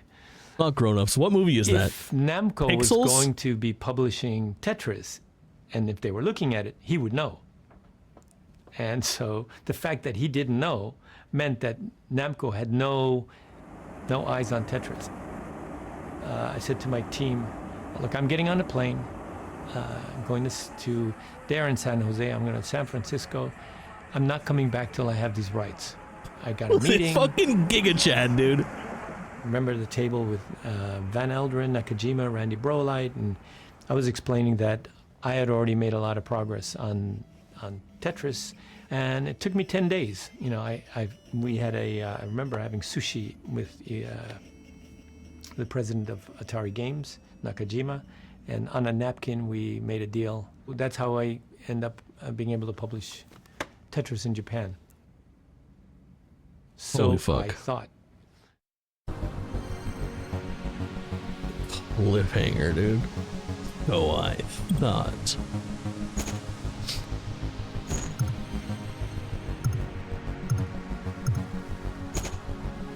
Look at this. Looks like Where's Waldo?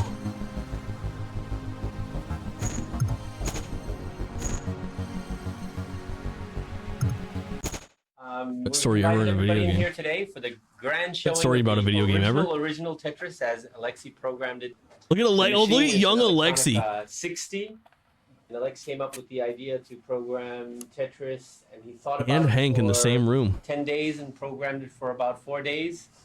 And this is the result of his effort. So Alexi, I'm still on level 5, and I could increase the speed on the fly. oh really? Yes. I did that by accident the other day. How does that work? Yeah, you just push the 4 button, and now there we go. We are on the level 6. Oh, I see. It's a one-way thing. Ah, Exactly. My scoring system was a little bit complicated. I had invented some new additions to Tetris. One contribution that Hank made that most people don't know about was the The CEO of Tetris is a baddie, dude. The idea of clearing 4 lines at a time, and that gives you the highest score. Like that was Hank. Hank just starts inventing new rules for Tetris. He created the Tetris. The original rules of Tetris, there is no points awarded for clearing a line. The only points that you get in the original Tetris is for allowing a new piece to appear in the playfield. And the way the scoring works is Ladder straight up. Straight up, you know it. Allowing a piece Straight to up. appear in the playfield. His daughter, I don't think so. Every time it That'd be fucking falls wild. One row, then you lose 1 point. So the quicker you hard drop it into its final position, the more points you save. It is? And Alexi charges you a 5-point It's Hank's tax daughter? for peeking at the next piece. So instead of getting 24 points, you only get 19 points if the next piece is showing. This is the coolest fucking story ever. You see the next piece is shown just in the middle of the screen. I mean, height-wise. Do you like that idea though? Yeah, actually it's more natural. That's what people expect. You know, when I wrote the game, I think just about my own common sense. But if you build a game for people to play, you need to respond to what they expect out of the game. And it's quite natural to get extra credit for cleaning lines and other stuff. So basically, it's much better idea. Fucking sick. Tetris for the Sega Arcade. Look at this. Ooh, this looks like it might be a nice version of Tetris.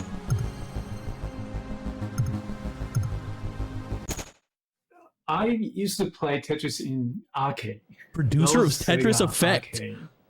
And before I joined the Sega, I was a teenager. And, you know, the Japanese Game Center, that was a very exciting place. You know, two people sat facing each other in a table-type cabinet. And it was, you know, coins stacked on the table like that.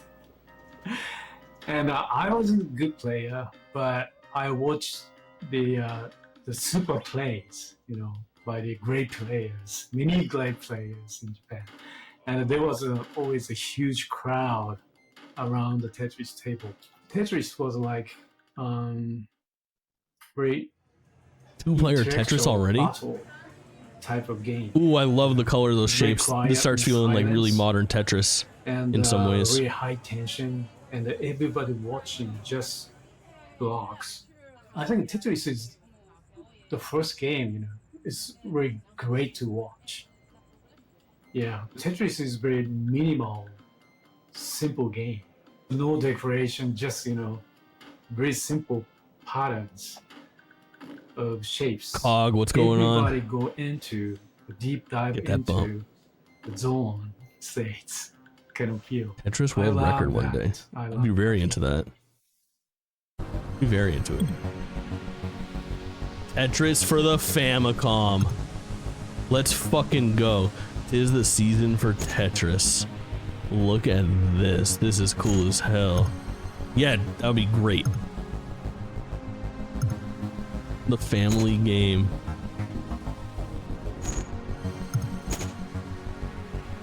Dude, what the fuck? It's got Hank on it. Alright, we're gonna play Tetris for the Famicom. What does this say here? This version of the game, I'm surprised that we are actually able to play the Nintendo version of the Tetris. I mean Famicom, but that's the Japanese version of the NES. This version of the game used an early control scheme in which you rotate Tetramino pieces with the directional buttons and hard drop by pressing a button. Use the controls menu to configure controls however you like. Got it. 2 NES Tetris. Yeah, this is the BPS published one, I'm assuming. Because it says BPS here. Got the music though. Now we're here. Now we're playing Tetris, chat. Now it officially feels like Tetris to me.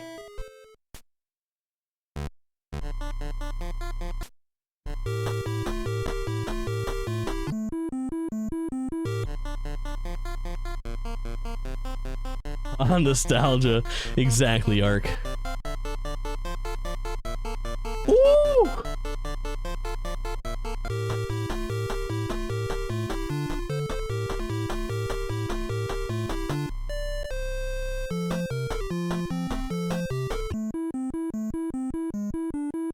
Troika's pretty dope.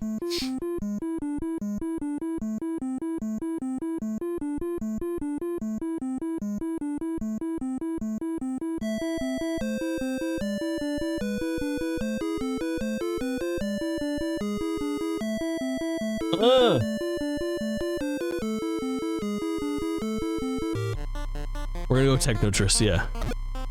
Oh shit.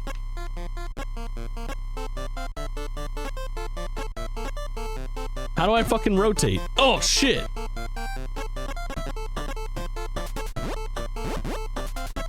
Oh. You press down to rotate and A to drop. It's terrible. Oh! You know what? Let's play it the way that it was meant to be played. And I was gonna go change my fucking controls, but fuck it. Let's learn.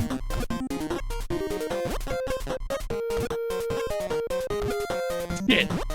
I can't wrap my brain around it. It's so hard. I'm pressing down on the D-pad.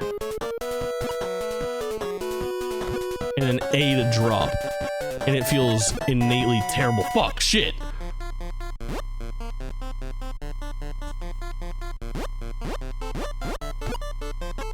My brain doesn't, oh my god, my brain doesn't function.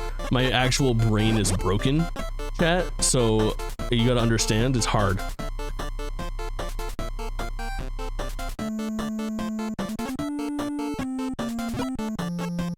Oh my god, dude, fucking lock.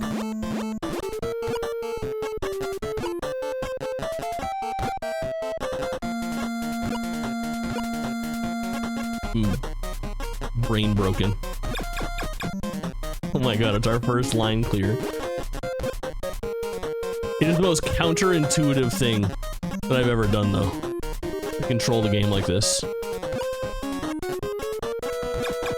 At least it's banging, it's thumping this time.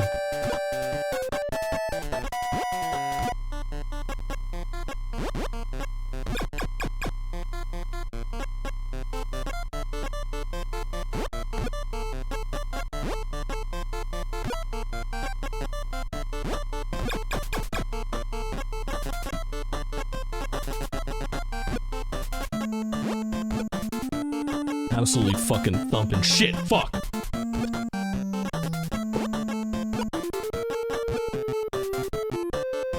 Alright. Let's do another round. We'll change the music. We'll change the music.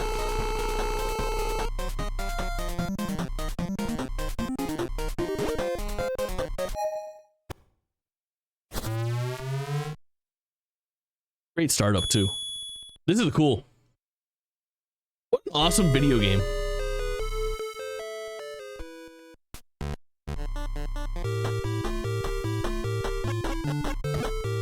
Look at me, I'm a fucking pro now, chat. I know just how to rotate everything.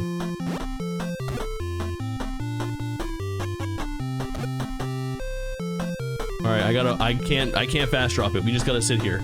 Anyway, chat, tell me about your day. What's the coolest thing you did today? I gotta wait for this Tetris piece to drop down.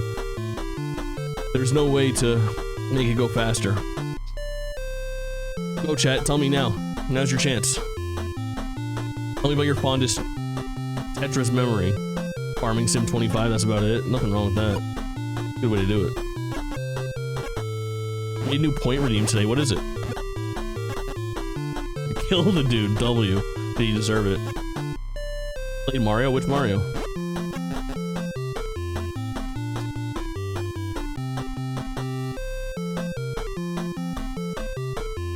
You have to come through and press the button, playboy. You run a hard bargain. Say no more. Advertisement. No, it's on promo. I'm just kidding. One of the 3DS ones. So Mario 3D Land or New Super Mario Bros. 2. You're gonna have to be more specific. You know I'm a knower. Look at this. I haven't had any mishaps yet. It's all starting to click into place.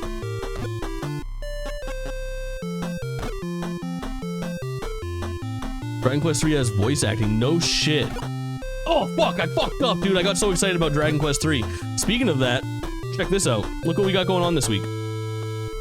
Dragon Quest 3 HD 2D Lego Horizon Adventures. Double header on Thursday. Continuing Breath of the Wild, and then we'll get to this retro stuff at some point too. Pokemon, Fast and Furious, and Tony Hawk's Pro Skater 4. We got good shit coming up. I'm excited about the lineup. I'm obviously excited to this. Polar Express in December. Come on, man. I'm not one of those set Christmas decorations up on November 1st ass motherfuckers. Also, I don't celebrate Christmas, but really stepped up your thumbnail game finally. I'm dope with the thumbnails. I'm out here. Choose, am I right, chat? Fuck! Fucking.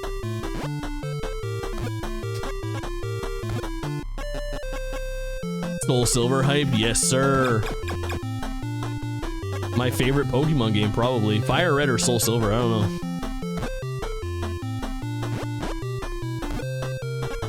I got a fucking mess. We're learning that Jake absolutely cannot multitask. This is not new information, but I am struggling right now. It's just the fucking great message to read after coming back. Faniel out of context with his Jew questions sometimes doesn't come off the best. Faniel, you gotta watch it. Just ever so slightly. I know you mean well. It doesn't always look great. He's learning. Also over the DS or the GBA one. DS. GBA ones are Fire Red and Leaf Green. Ruby and Sapphire.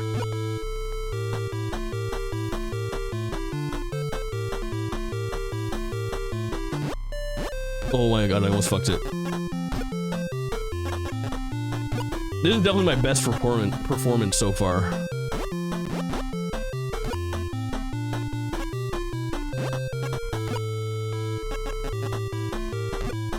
I am cooking. My OCD's going wild, I get it. Oh! That's our first Tetris, baby! That's our first Tetris, baby! Oh shit, I immediately fucked it. I'm so sorry for making you guys watch me play video games on the internet.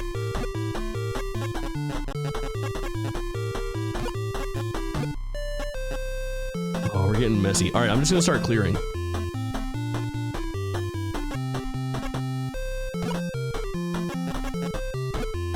Ain't nobody making me. We're sick and twisted. We watch because we hate ourselves, understandable. You're just like me for real. Here because it's good for my self-image, yeah. There are others worse than me.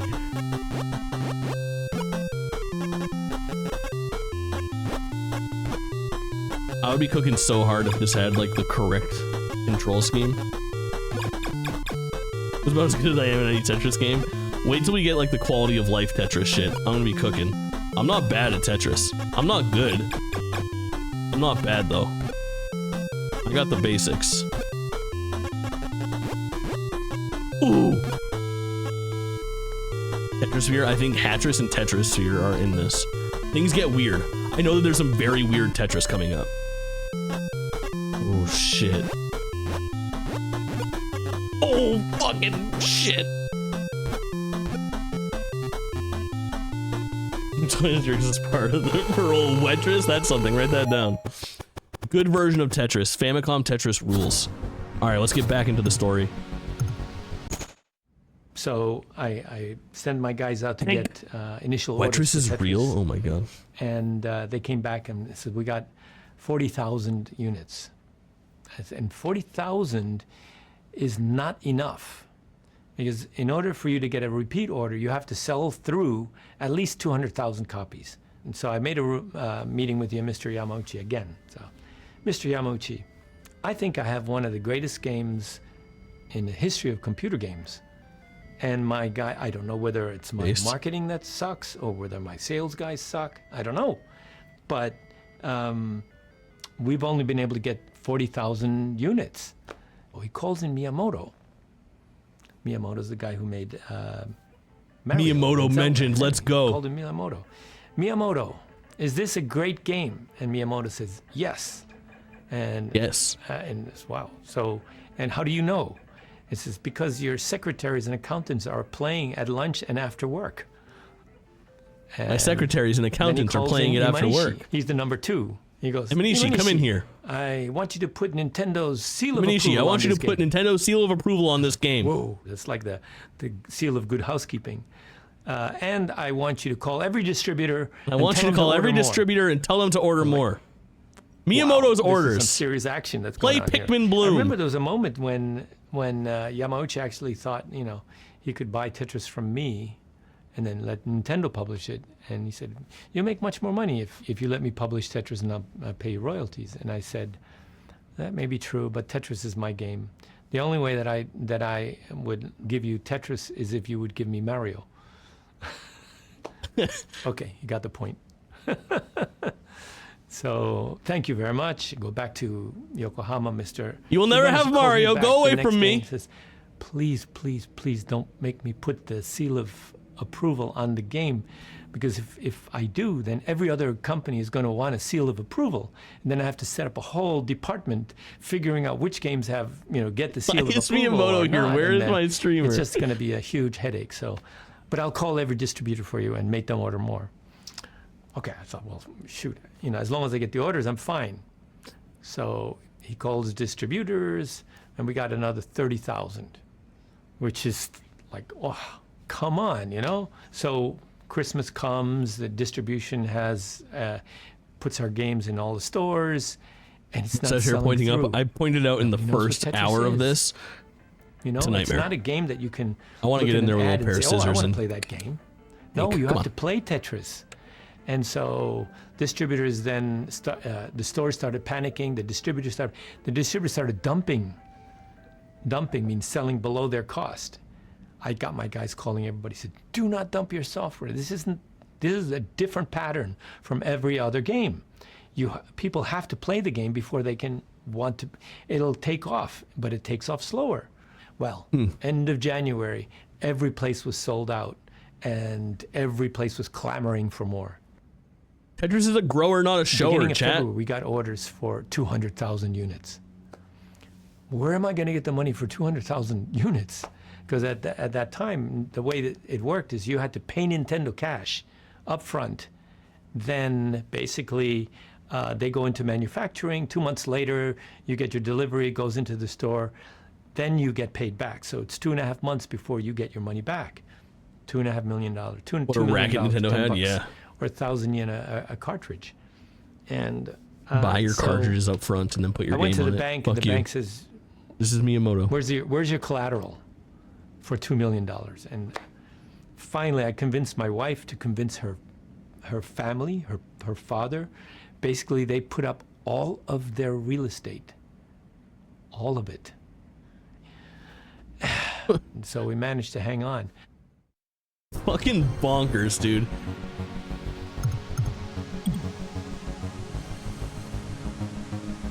Tengen goes rogue. The Tetris story took a dramatic twist in December of 1988. The game publisher Tengen was set to release Tetris with Nintendo's approval for the NES in the US. But it made the surprising announcement that it would cease doing business with Nintendo and release Tetris without Nintendo's approval. New challenger approaches. Spectrum, Holobyte, Mirrorsoft, and BPS were already making lots of money off Tetris, but the story was not over. Nintendo was about to enter the fray, and it would change Tetris forever. Yeah, things are about to get fucking crazy. NES and Game Boy, I think, is what we're gonna have cropping up now. Tetris Mania. Hell yeah. Why does it say you scored 93%?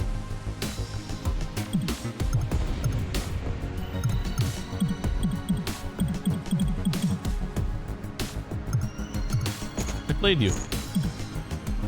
Because I didn't zoom on the playable stuff. Got it. Stories of how many things came to be are so insane. It's fucking fantastical, dude. I've got to keep going. I love this story so much.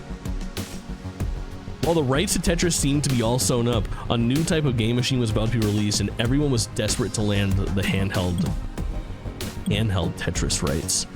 Nintendo launched its Famicom console in the US as the Nintendo Entertainment System. By 1988, Nintendo Mania was in full swing. Nintendo had sold 10 million NES consoles and captured over 80% of the gaming market. NES was not just the hottest thing in video games, but across the entire toy industry. So fucking cool.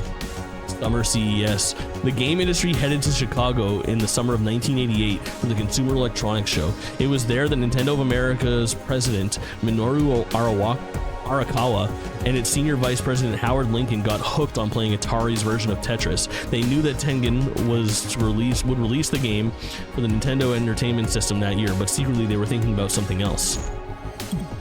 Here we go, baby.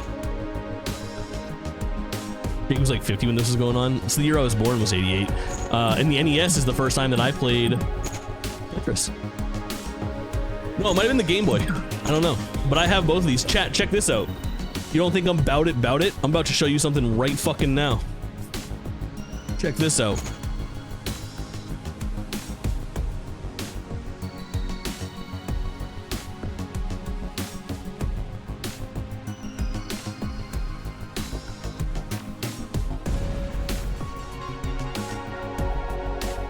That's right.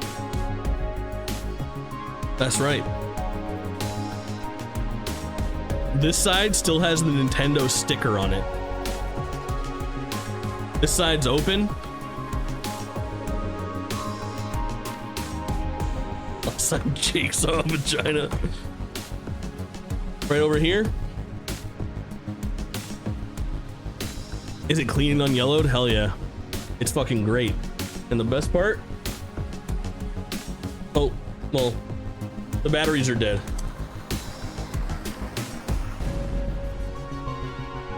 But it works. I played Mario Land on it during the pandemic.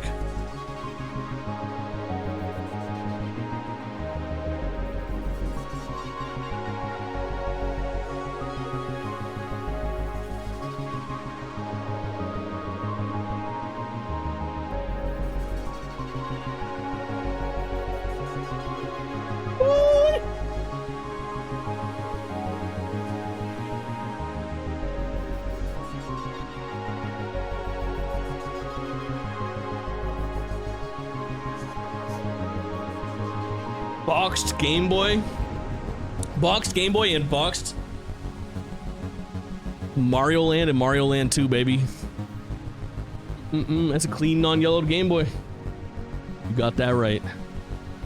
You got that right. You bought that on eBay. No near 4-year-old man didn't fuck up the box as a kid. You're wrong. You're wrong. I did fuck up the box as a kid. I threw it away. My dad kept it, gave it back to me. J-Bob, what's poppin', homie? We're playing just the coolest video game right now. This is Tetris Forever. From Digital Eclipse, Cowabunga Collection, Atari 50, and things like that. It's a part documentary. Game Boy was coming. I knew Game Boy was coming out. We'd heard this long before. In part documentary, part playable Tetris collection. I got on Hope you're doing well, homie. Good to see you. I went to Nintendo of America and met with Mr. Arakawa, and I said, Mr. Arakawa, what's your plan for Game Boy? I know you always have a policy to include a game with a new hardware. I love that. What's your plan? And he said, well, I'm going to include Mario. And I said, well, I got a better game. It's Tetris. And he already knew about Tetris because people were playing it. I said, if you want little boys to buy your Game Boy, include Mario. If you want everyone to buy your Game Boy, include Tetris. And then you could always, afterwards still sell Mario and make the money off Mario. So he called in, I think it was Ken. He says Mario like my dad. His experts, and they all said, yeah, Mario. do that. Super Hats Mario. off to Mr. A and the rest of the team and Nintendo, recognizing that this was transformative and a critical product to pack in because it was the perfect product to launch it with. We made a deal. So cool. And I shook hands on that. No, I didn't have the rights. I said, I'm going to go to the Soviet Union and get those rights. Fucking bonkers, dude. Hank's trip to Nintendo of America. No way they have videos of this. San Francisco to Seattle, that's still where Nintendo's HQ is in America. Here we are. This is the new Nintendo. Same building, I'm pretty sure. New buildings. I think they have 2 new buildings. You got 7-Eleven right next to it? The building you see should be the building where they manufacture the Nintendo unit. Well, we have an appointment with Mr. Arakawa in 5 minutes, so actually we're a little bit early. This is unbelievable to have this included. Let me introduce you to Mr. Ota. This is Mr. Ota from Nintendo of America. He's probably the most important Japanese person in America next to Mr. Arakawa. That's not true. So, this is a sample of the way Nintendo merchandises products.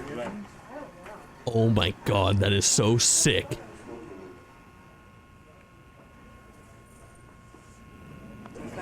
This is Nintendo of America's customer support section. The first 2 rows down there answer letters and write stories for the magazines. Panning over here, we see people answering What an unbelievable phones, behind the scenes. answering questions about the Nintendo machines. How many of them are there? There are, boy, probably right around 150 to 200 people.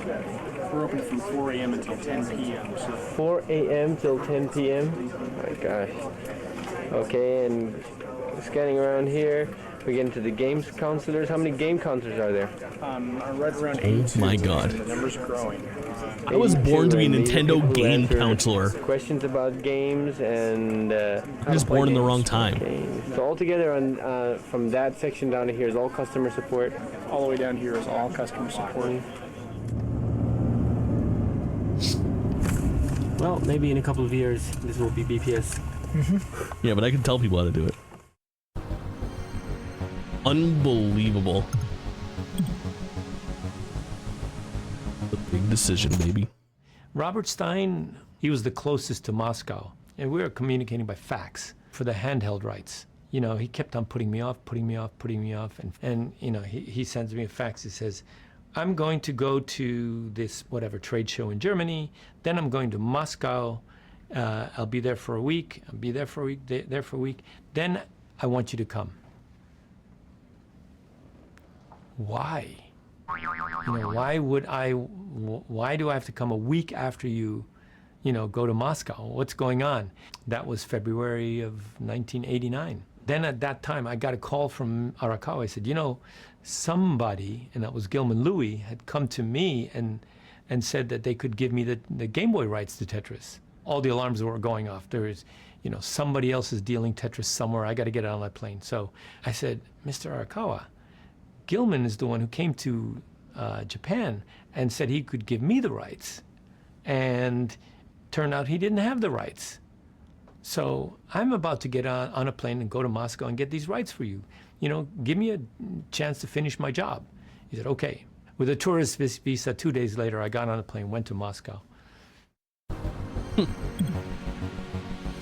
Moscow Gambit. Unbeknownst to Hank, 2 other men were also flying to Moscow to meet with Elorg about Tetris. Robert Stein wanted to lock down the rights to handheld and arcade games, and Kevin Maxwell of Maxwell Communications, which owned Mirrorsoft, had decided to go as well to see if he could license those rights directly, without involving Andromeda at all. This motherfucker. Stranger in Moscow. I get on a plane with a tourist visa, not knowing anybody or anything. There she is. It's St. Basil.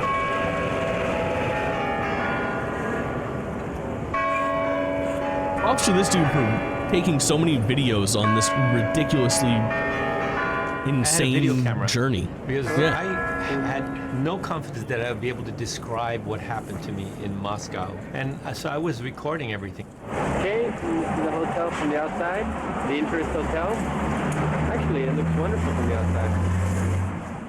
This is insane. Carla, welcome. The Interest Hotel. Oh, look, there's even a mirror. There's a TV. This TV, I tried to plug it in last night, and sparks started coming out of the machine. This is Moscow. It looks pretty gray. That's because it's pretty gray.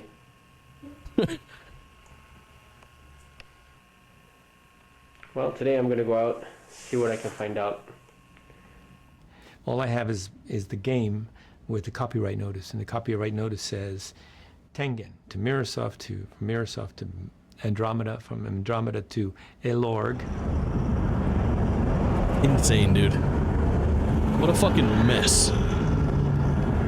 I had a bitch of a time finding Elorg. Bitch mentioned. I've spent about 3 hours trying to locate Elorg. Watching video of Hawaii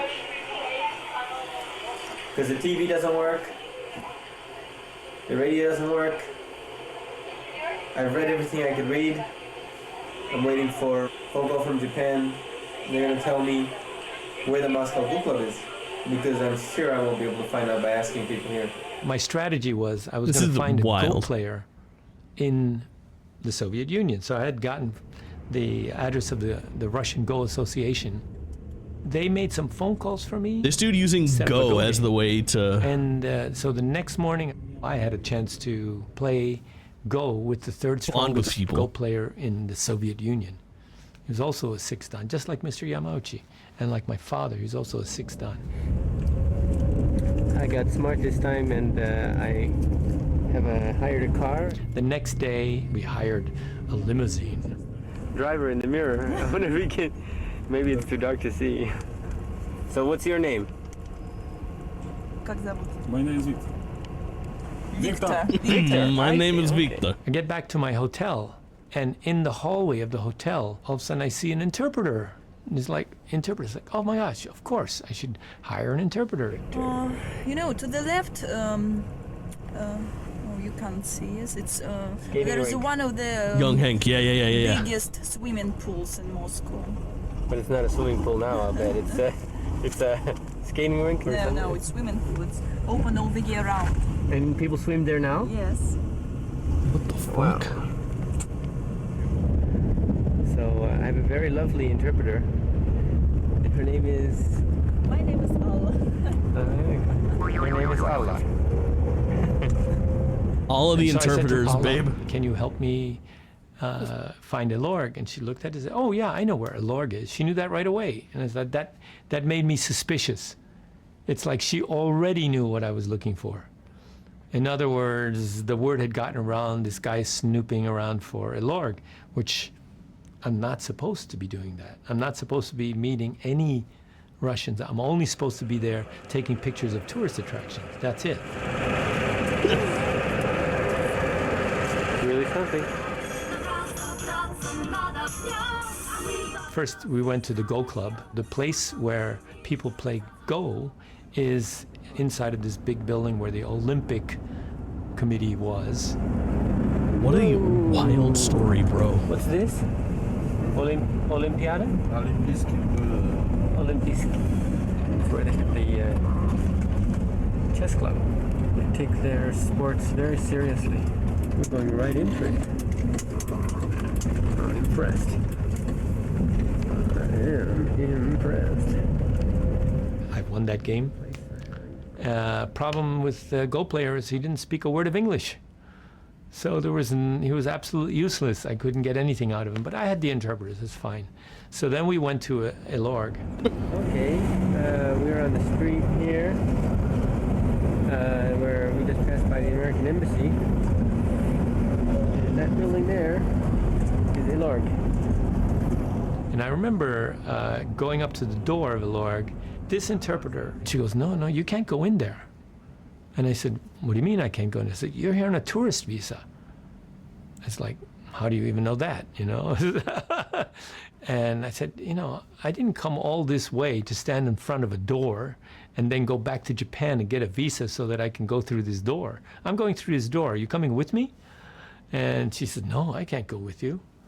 I said, okay, I'm going in. You wait here. So I just stood there in the lobby waiting for somebody to talk to me. Mr. Belikov comes down the stairs, and I had my game. I said, I'm the publisher of this game in Japan, Tetris, and I'm looking for the rights to Tetris for handheld. And he looks at it, and he says, what machine is this for? And I said, it's for Nintendo. It's a console.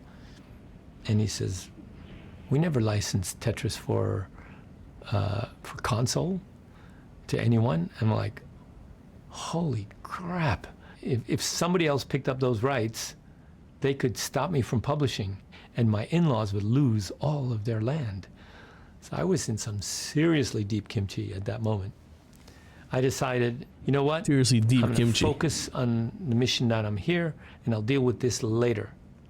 So I said, I would like to come back tomorrow, and I'm here for the handheld rights. The reason I said the next day is because I wanted to make sure that they could get the right people in the room. So he said, okay, come back tomorrow. I'll meet you at 1 o'clock, blah, blah, blah. That was my official invitation right there. absolutely bonkers segment. This dude is on an international assignment. Alexi. The next day I went back. I get escorted and into Hank. this Oh room. my God! One end of the long Let's table, go, dude. 8 people, Alexi and something Hank like that, sitting on the together other side. in I'm sitting by 2024. myself on this side, and we're about to start the third degree. And all these guys. This is like are the Avengers of suspicious. Tetris. Like, who the hell are you? You know, how did you know? Because I came out of nowhere. Awesome. I wasn't supposed to be there. You looked really suspicious. From Japan with perfect English. I mean, something really wrong. Yeah, so I'm a Dutchman living in Japan who talks like an American. And by the way, my English is very simple English because I've been living in Japan for many years and I know how to speak English as a second language. So all these people are able to understand me. Anyway, there's like a lot of negative vibes coming from the other side of the table. And I could see his demeanor change as the conversation went on when he realized that I was a game designer. American as for I was sure. explaining what my involvement was. I could see him visibly warm up. And I mean, the others, a couple of guys in there, I don't know, they're KGB or whatever they, you know. Well, they are all, frankly, KGB, but they are not kind of field agents, so per se. Mostly they sell weapons, I believe, to the other country. They have specialty in making contracts and follow the money and... I can tell you this, nobody on the other side of the table, except Alexi, knew anything about computer games.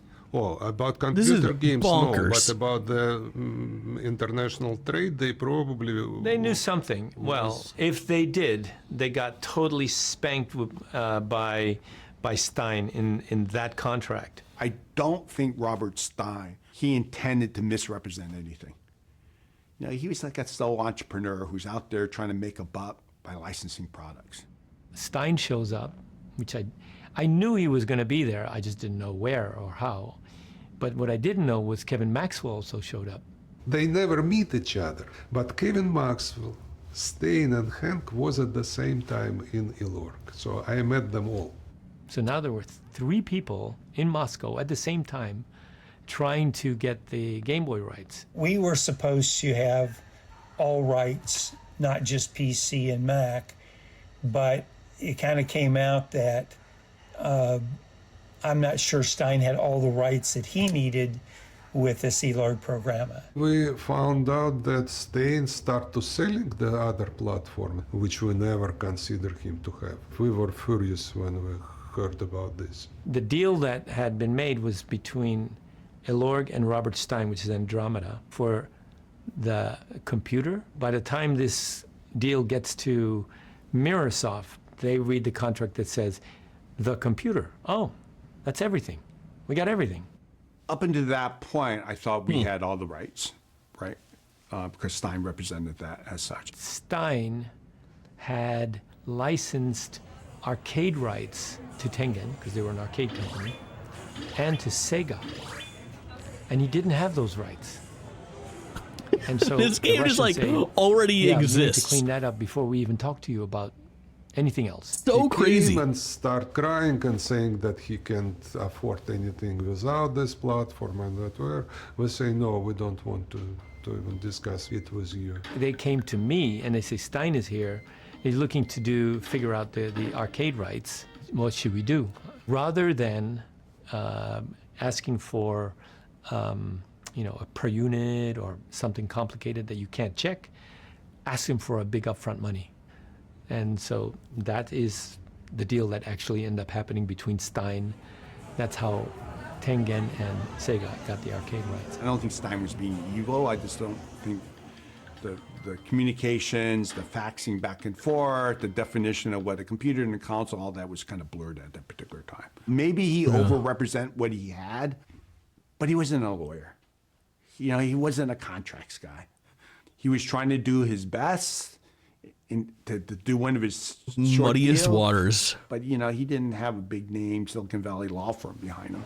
Stein wasn't publisher, he was an agent. All he's do is sub-license.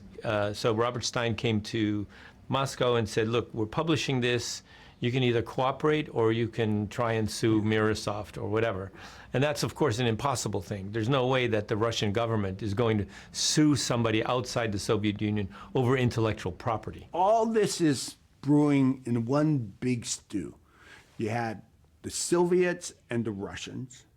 You had the murkiness of the contract and the technical meanings of what was licensed and what wasn't licensed.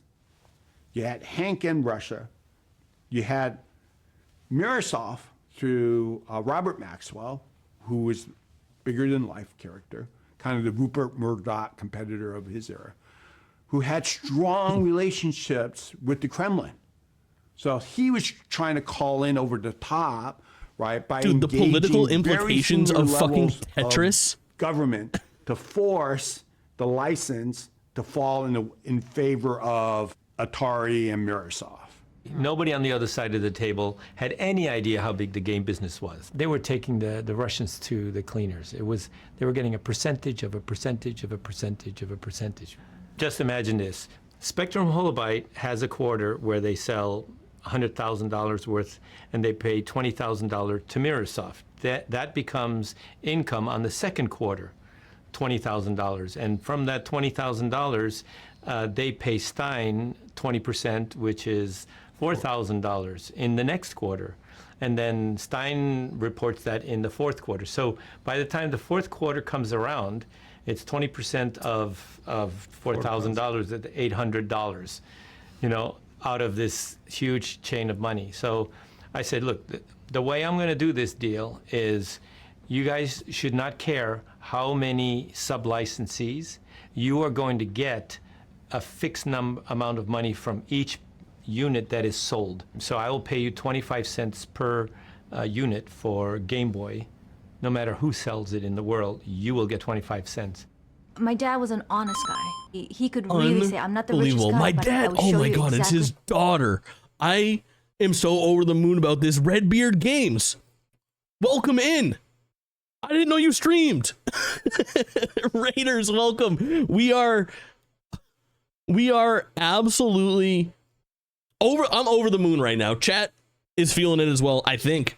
This has been the coolest stream that I've ever done. Welcome in. We are playing Tetris Forever. And by playing Tetris Forever, I mean we are kind of watching Tetris Forever. What Tetris Forever is, first of all, I'm making good on this and I'm following you back. Redbeard Games has been coming in here for like a week and a half now, becoming a regular. Had no idea he's out here streaming. Thank you so much for raiding. I appreciate it. Good to have you in here. And Raiders, welcome. I'm Jake. I'm a variety streamer. I am, as you can tell, doing different things all the time, because today we're playing Tetris Forever, which is one part documentary, one part collection of Tetris games. And it is a real, the truth is stranger than fiction type scenario. The story of how Tetris is published around the world is absolutely just insane. This has been too fantastic. Too good. Lock in. I think you'll enjoy what you see. Appreciate you, man. Your stream is always a good time. Likewise, I can't wait to check you out. Thank you so much for the raid. How much money I'm making? Too Here's kind. an honest Too kind deal, to me. whereas before they weren't getting an honest deal. Redbeard, how did we meet? Did you raid in with somebody else, or how did you many just copies do you think find you're going to sell? And I was thinking, if we're talking about packing it in with Game Boy. You like the movie? We're gonna watch the movie on stream next week, I think. No, come on, you did. You was very moderate with your expectations. Okay, 10 all right. million, maybe 5 million, 10 million. Oh, okay, say it's 10 million. 5 million, 10 million times a quarter. That's $2.5 million. That is significantly more than they were ever going to make with all the deals that they had done up to the. Even wait for it. That makes sense. That makes sense. Area, of revenue. They asked me, wait for it. When are you coming back to Moscow? And I said, what do you mean? He says, well, we need time to think this over. And I said, I either leave Moscow with the rights to handheld Tetris, or I don't. I leave without it.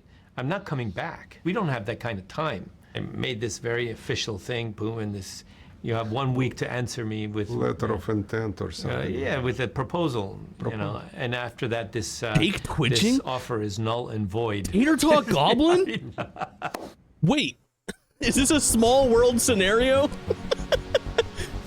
Is this the same Tater Talk Goblin that I know from Shay's chat?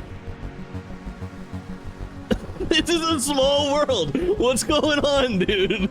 That's so fucking funny. Holy shit. And you came in with Redbeard, who came in via Wait For It? And then Carla cheers bits.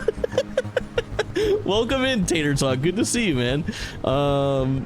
That's so fucking funny, man. Shay is my fucking best internet friend, and we've been working together on stream stuff for so long. So I mod for her and she mods for me, and we're always in. Look at the list of lurkers right now. I bet she's in here, even though she's streaming, because she's a fucking maniac.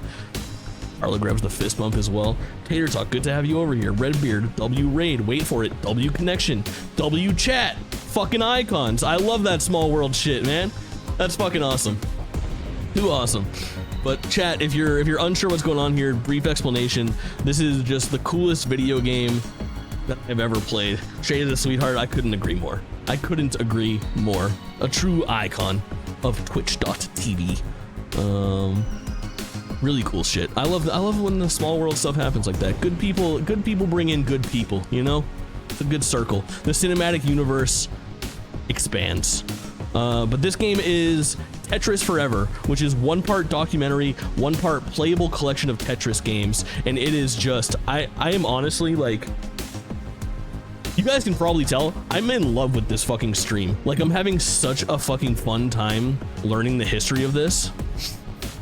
The guys in the game real actors, or is it AI generated? No, this is a documentary. This is just video, Carla, of like the people that actually created Tetris and made all this shit go together. Fucking bonkers. And it's actual footage from the late 80s, early 90s. Truly fantastic. And then every once in a while we play some Tetris. It's like 14 different Tetris games. Game design, and showed me many new games. Wild. Sure, you guys are all awesome. Redbeard, you're awesome. Can't wait to check you out. Urban D, welcome in, homie. To 10 o'clock appointment with Elodie about obtaining the rights to handheld Tetris.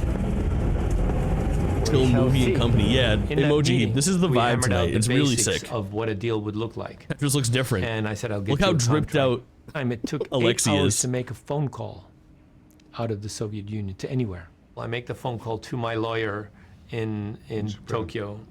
I do it before I go to sleep so that if they call me during the night, then I'll be there. And I wake up in the morning, sure enough, it takes about 8 hours. I said, okay, I need a contract. I have to explain every word, so it can't have any big words. It can't be more than 20 pages because I have a limited amount of time to explain this. It has to be a fair contract. Welcome in. Because I'm not going to have time to go back and forth. This contract has to work the very first time. Oh yeah, Redbeard. Thanks again, homie. Good to see you. I'm sure we'll bump into each other again soon. We actually have the rights to Tetris. And you have 24 hours to create this contract, and here's the fax number.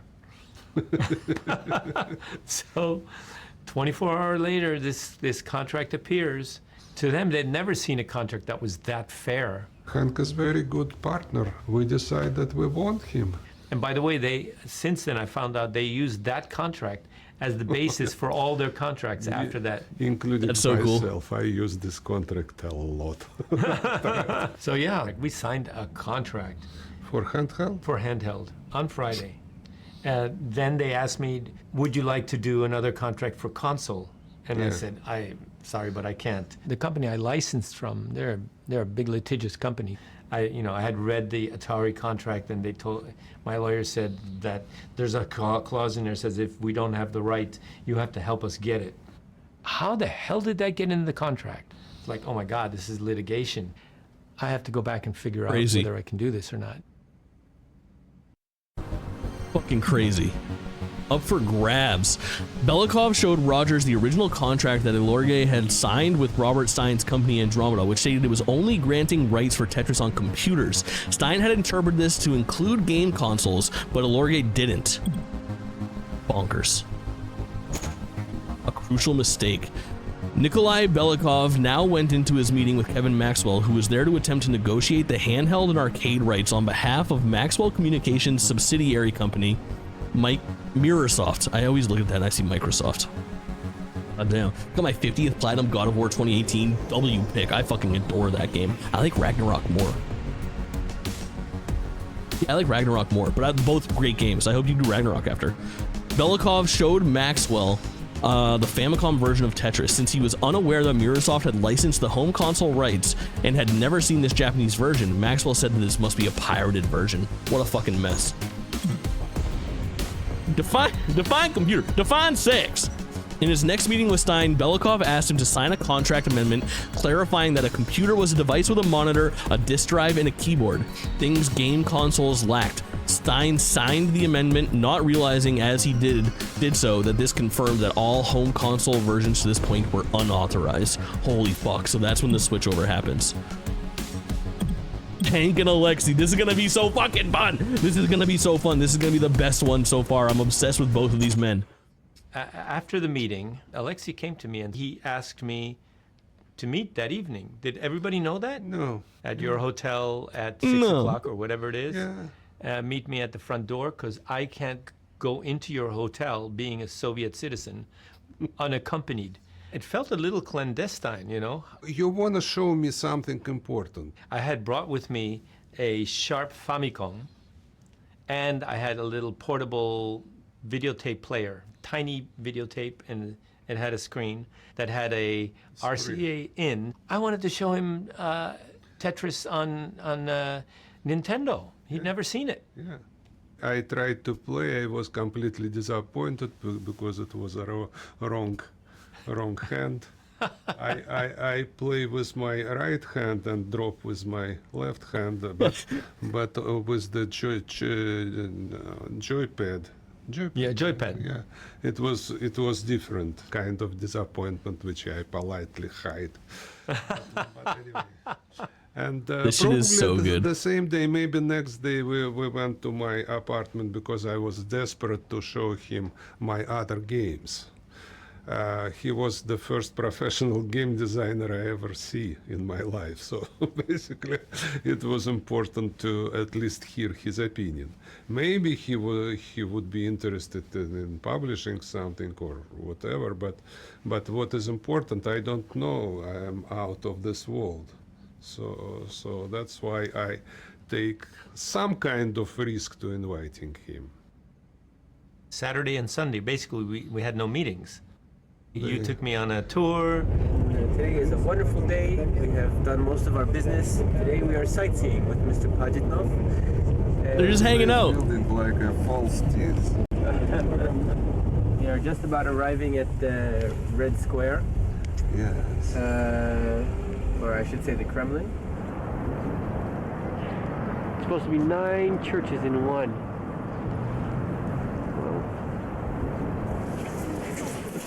This is Mr. Alexei Pajitnov. He is the fathers of fucking Tetris. Hanging out Tetris? in Moscow. Play Tetris. Play Tetris. My friends. Okay.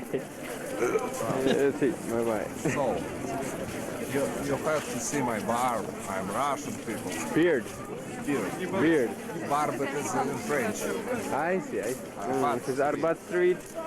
There's a lot of free activity going on here, like music and poetry being read and art being shown. And here's the artist, and she's. Hi. Just watched a very nice little book from Arbat at Arbat Street. And the next day he invite me to Japanese restaurant. I had no idea what Japanese people eat, and then I found out that I put in situation when I need to use wooden stick instead of forks, and moreover I need to eat the fresh uncooked fish, which kind of absolutely unthinkable thing for Russians. Fish is something you, for sanitary reason, you need to cook, overcook, and overcook again, you know. But he kind of showed me how to handle those chopsticks. This is so sweet. Then he showed me that this green stuff is really hot hot kind of spice, wasabi, which could help me to swallow this uncooked fish and whatever. So basically, I managed to be okay. You managed to be okay. Yeah. Guess what his favorite food is now? Sushi. You know, a little taste of Japan. And strange restaurant, very fancy, but they don't manage to cook the fish, the most cookable kind of food out of anything else, you know. Yeah, oh my goodness. That was another quite an experience for me, yeah. Besides Nintendo machine, which is upside down device. Dude, obsessed. I listen, chat. I hope that you can see the fucking joy on my face when I'm watching this and like learning this story, because it's so sweet, man. I love the video game industry so much, which I think if you've spent any amount of time here, you know. But hearing new stories and firsthand accounts of how things come to be, and watching these like personal stories and relationships from the video game industry is so important to me. Woo, Jack! I'm just like going on. I'm over the moon. Welcome in, Butlet. Welcome in. Woo, Jack, thank you so much for the raid. Mimi Moonbeam. That's a name that I know oh so well. Gridley Bear, thank you for chatting. Raiders, welcome. I was just like almost in tears about how much I'm enjoying what I'm playing right now. I am playing Tetris Forever. Raiders, if you don't know me, I am a variety streamer. My name is Jake. I like to think that I play the biggest variety of video games on the internet. This week we are playing Lego Horizon Adventures. We are playing Dragon Quest III HD 2D. We're playing Zelda Breath of the Wild, Pokemon Soul Silver, and we're playing Tetris Forever right now. Vujack, welcome in, homegirl. I hope you had a great stream. And Raiders, if you're not sure what Tetris Forever is, this is a Digital Eclipse developed, published game/documentary.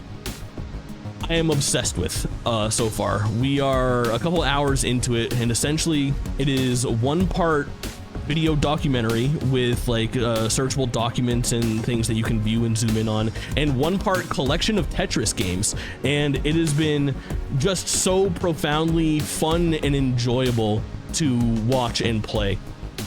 I cannot recommend it enough to fans of Tetris, fans of video games, or fans of learning new things. Wujack, take your time. Feel free to raid and run. Thank you so much. I appreciate it. Everybody else, you are now held hostage. You are not permitted to leave. But I know so many of you from the Bosman community, of course.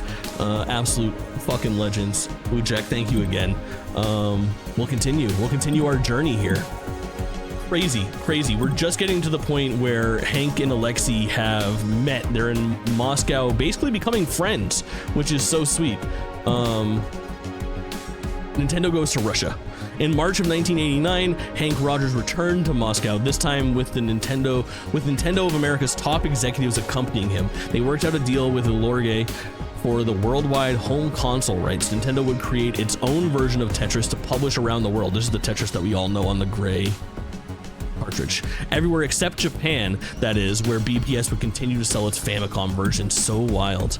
After it signed the contract with Lorge, Nintendo told Tengen that it could not ship its planned NES version of Tetris since Nintendo had the exclusive home console rights. Tengen responded by asserting that its rights were not in question and that it would move forward with the release. The companies would end up battling it out in court.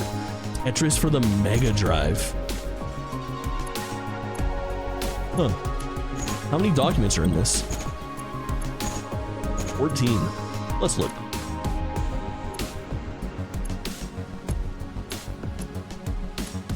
Bomb? Why do they call that Bomb? In addition to its popular arcade version of Tetris, Sega plans to release a home version for its 16-bit Mega Drive console, known as the Genesis in North America. It had manufactured hundreds of thousands of cartridges, which had planned for release on April 15, 1989, but it did not release the game due to the conflict over the rights. Tetris Tournament. Crazy. As its various versions of Tetris continued to grow in popularity in Japan, BPS announced that it would hold a Tetris tournament on April 16, 1989, Alexi's birthday, at the famous Akihabara Radio Kaikan building, the epicenter of Tokyo's otaku culture. Prizes included CD players, televisions, and Tetris t-shirts. A later ad featured photos and results of the competition, which featured 9 different versions of the game. Cool. It's almost like what we're playing now.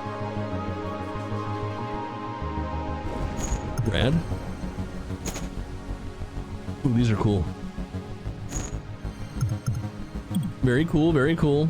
Tetris cleans up. While legal issues were taking place behind the scenes, players just couldn't get enough of Tetris. In May 1989, at the Software Publishers Association's annual Excellence in Software Awards, Spectrum Holobyte's version of Tetris took home trophies for Best Consumer Program, Best Entertainment Program, Best Action Strategy Program, and Best Original Game Achievement. Alexi goes to Japan. Japan is another planet. Was another this is our guy. Look at him dripped out in his Tetris suit. Weather, buildings, everything. And his blossoming friendship with Hank. I love this so much. Entire visit in Kyoto was kind of important for me. The second day, it was a short visit with Mr. Yamauchi. He was a normal kind of serious businessman, very polite, very kind and kind of we did have a good conversation. Kind of. He started with apologizing that was a small kind of bug in the Game Boy Tetris, something with the probability of the pieces. We discussed how we fix it and decide to fix it, and then he gifted me with the electronic organizer. Absolutely stupid device of this time, but it was very fashionable. Complicated calculator. The CEO gives you an absolutely stupid device. Something which died maybe 4 months after that. but I still keep this this strange device somewhere in my closet. It was about maybe 30, maybe 40 minutes. So cool, man. And everybody was impressed. Look how cool about Hank this is. meeting, and I still don't understand why. But what I was really impressed is to visit their warehouse. Huge building, 3-story building, 700 yards long, filled up with Tetrises. If you could imagine your creation in this amount, you won't sleep the next night for sure. That's how I remember Kyoto for myself. Cool, man.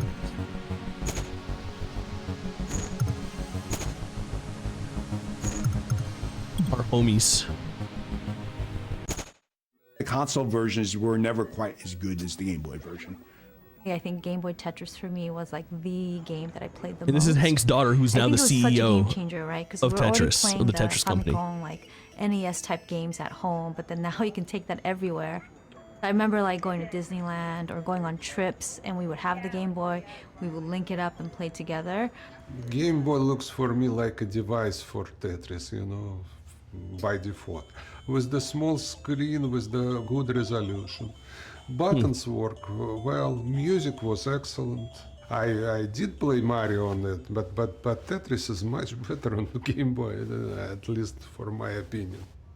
People think the Game Boy version was probably the perfect game. It is the perfect game. He's a resolution snob, yeah, he's only playing at 144.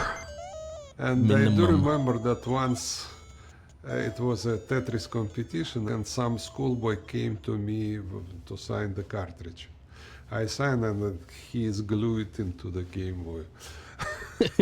I was very impressed with this. So for me, Tetris is really literally glued in the Game Boy. So if you remember Game Boy, you can't forget Tetris. Historically, they are together. So cool. The heart level, if you push the What are they playing on Game Boy Pocket? Yeah, Game Boy Pocket. The game, it goes to the heart level. I would love to buy a Game Boy Pocket. I never owned one. way faster than any other I level. went straight Game Boy to Game Boy it's Color. so fast that if your piece drops, you cannot reach the side higher than 4 off the bottom. So that's how fast it's going. So if you want to do a Tetris, you need to make the hole in the middle and hope that the long piece comes.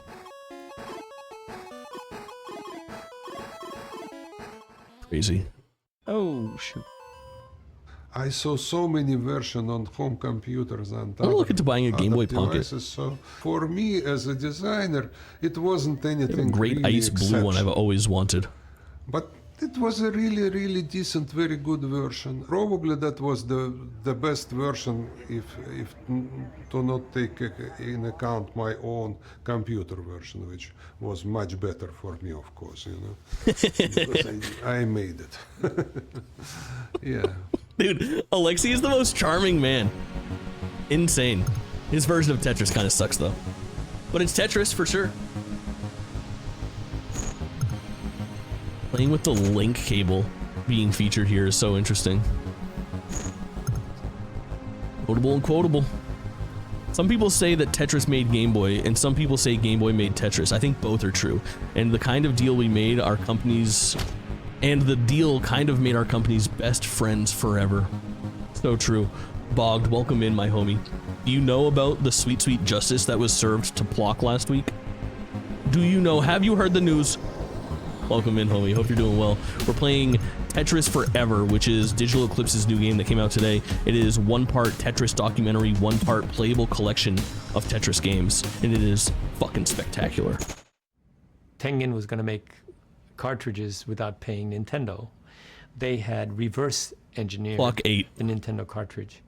The Nintendo cartridge had a patented lockout system, a copyrighted song, which is a piece of code that all of the data would be passed through, and then they had the trademark, the word Nintendo, on the cartridge. Tengen had managed to get through all those 3. Did you reverse engineer the code? Did you do it properly? Because depending on how you figured out to jailbreak the machine, there were ways that if you did it through a black box, you can go off and do it. And if you didn't, you couldn't do it. Nintendo was in court with them.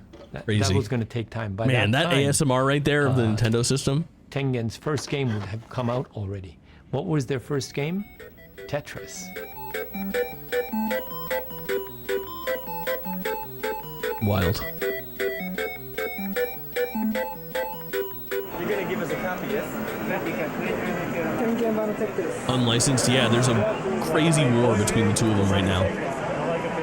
Via a rights dispute that truly doesn't really make that much sense. But apparently, fucking crazy. Tengen, in the creation of their version of Tetris, actually used some of the Nintendo code, which This violated traumatized the rules. Nintendo, that's why they're so anti-piracy now. I think there's something about that emoji heap. Honestly. What a nightmare this is. So if they could stop Tetris, that would put Tengen back a long time. So I go back to Brother broke the camel's back. Japan. I call Arakawa. I said, this is and this and this is what's happening. He said, get us the right to Tetris. What happens when Atari Games sues me? We will protect you. Like, okay. So I found myself a month later. I'm back in the Soviet Union. I said, yeah, I'm ready to do a deal for the console rights. And do you need me to bring the president of Nintendo? And they said, yes. And they came on a clandestine mission. Everybody at Nintendo of America thought they were in Japan, but they actually flew to London and from London to Moscow. We went through a week of negotiation. So sick. So I Noodles, welcome in, homie. Getting Nintendo the rights to console worldwide, and then they licensed back to me. In for the Japan. jamboree, we love this. So my in-laws' property stayed intact.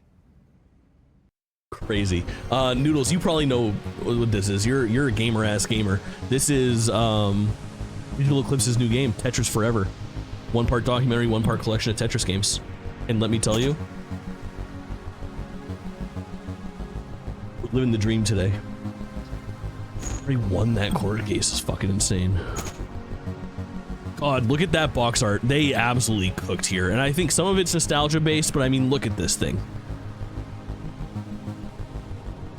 November of 1989, Nintendo released its version of Tetris for the NES, backed by extensive coverage in its in-house Nintendo Power magazine and television commercials. It was a massive hit for the popular platform. This version alone would go on to sell 5 million copies and is still played today at the annual Classic Tetris World Championship. As it fucking should be. You're supposed to UGA stream it. Nice. How far did they get? Electronic game playing noodles. Correct. Would love a Tetris JRPG. Oh my god, they could definitely figure something out. Weltris! What the fuck is Weltris?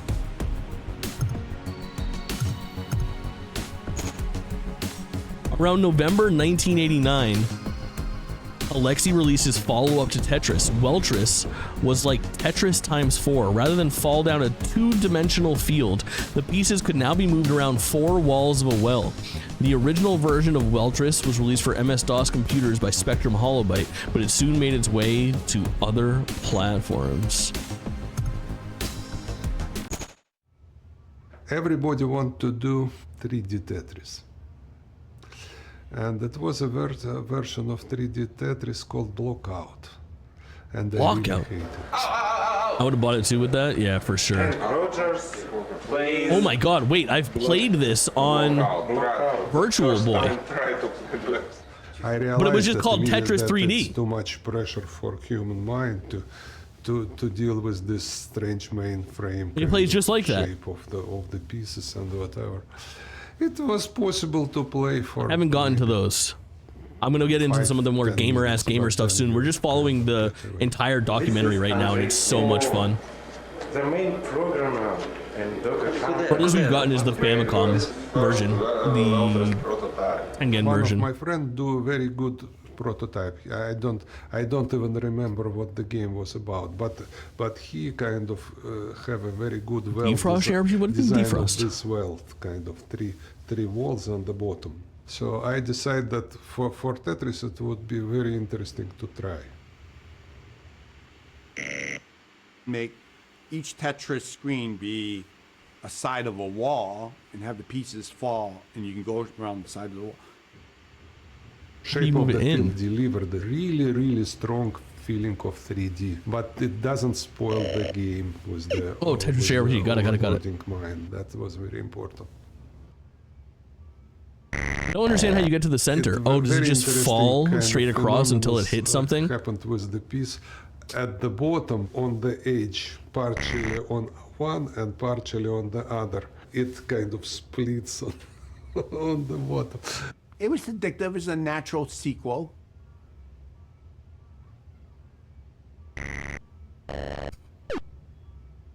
Weltris won an award at SBA the following year after Tetris.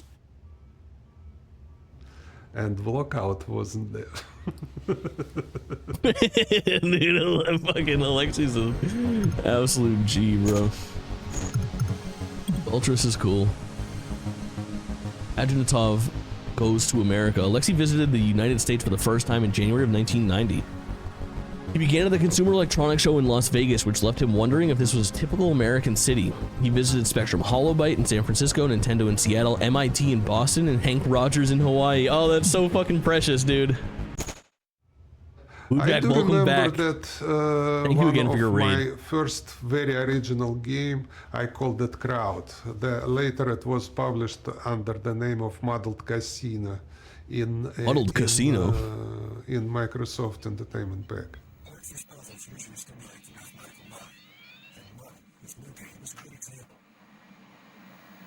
Your task is to put them away from the field from this small window. In this order, this will be first.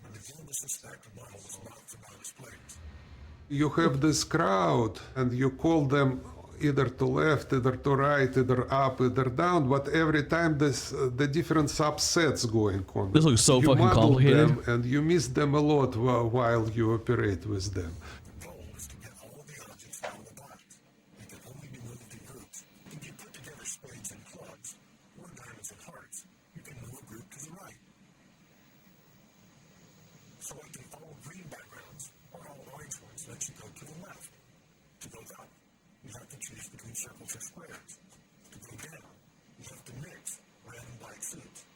The vintage recorded audio scared me, yeah. And now put the circle up. Enough? You see why Muddle didn't take off, yeah. It's like a game he made for himself. He's too smart. Alexi's too smart. That's not a good idea of that. It took intense concentration to avoid getting stuck. I could see this game was geometry, logic, and strategy, all rolled into one. You made it. You see, this game is rich enough. I don't know. I like it very much, but maybe it's a little bit complicated. Right now, I understand why you call it model, because my mind's kind of a model right now. That was my very first, very original game which I produced. For me personally, the best kind of pleasure is the pleasure of intellectual activity. So this kind of pleasure I would like to present.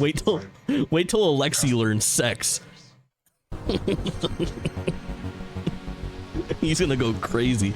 Dude's gonna design sex too.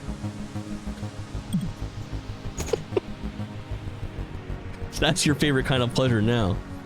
You just wait. UPS released a soundtrack CD in Japan featuring a arranged version of Tetris music. Nice. Nintendo World Championships at the NES and now Game Boy. As the NES and now Game Boy craze continued to sweep the US, Nintendo held a nationwide competition called the Nintendo World Championships, beginning in March. In 29 cities, players could test their skills on a custom Nintendo cartridge, which they had to play portions of the games Super Mario Bros., Rad Racer, and Tetris, aiming for high scores across the games. That cartridge is still, I think, the rarest NES game, right? Free trip to Russia. In March 1990, the Russian Center of San Francisco held a Tetris tournament, with the grand prize being a free trip to the USSR. Soviet Vice Consul Eugene Falconet was in attendance to witness 22-year-old programmer Kevin Warner defeat 22-year-old physicist Shane Deichmann to take the title, as reported by the San Francisco Chronicle. On June 17, 1990, the Los Angeles Times reported that 4 million copies of Tetris had been sold in the United States so far, including 150,000 from Spectrum Holobyte, 1.5 million copies on the NES, and 2 million copies on the Game Boy version. Holy fuck. I can't escape you from my Reels feed. What'd you find, Duckish? Tetris.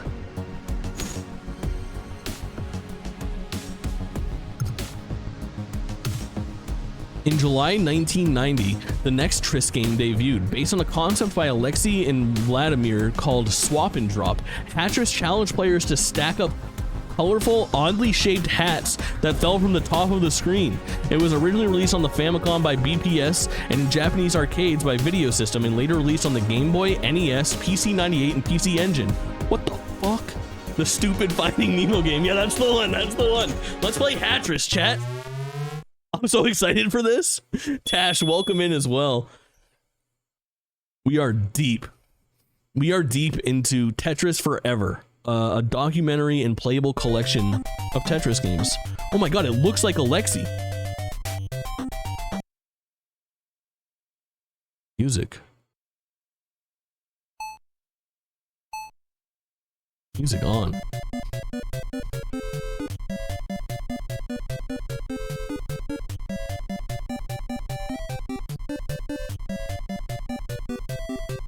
W. I mean, this makes sense to me so far. I'm assuming I'm supposed to put the hats on top of each other, right?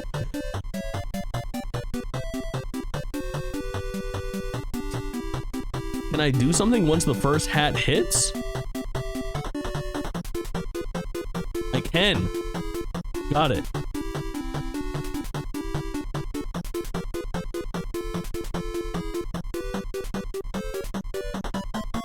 I think I'm doing so well. Banger music on Tetris. Has anyone ever played Tetris, the sequel to Tetris, where you just stack hats on each other? Oh, it's awesome. Oh.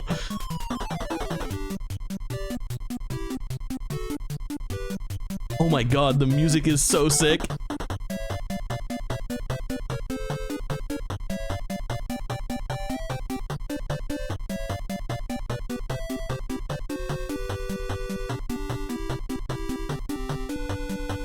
Listen, I'm all in on Hatris.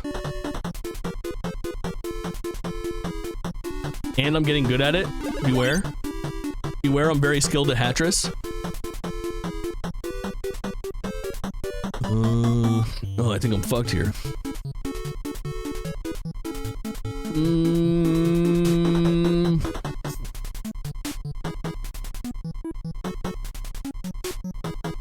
This is my fucking mess pile anyway, dude.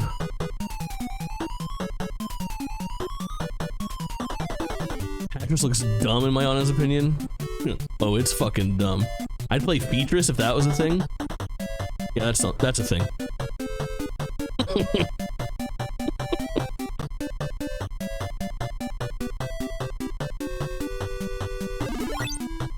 Sick.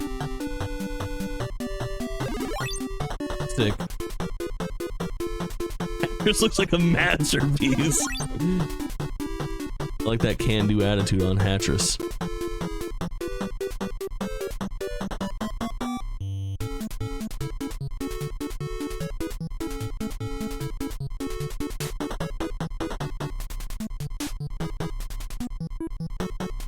Hatris is fucking good, dude. It's extremely dumb. Forces you to accept strategic defeats in order to progress the game. Yeah, there's something here.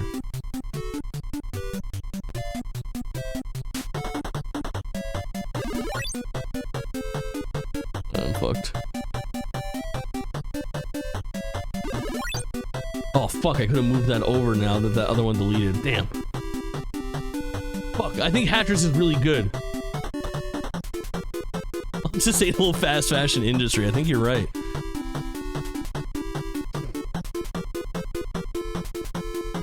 A really small amount of top hats so far. My trash pile on the right grows ever stronger. Ooh, mama. That felt nice. Oh shit, that top hat fucked me. I didn't know.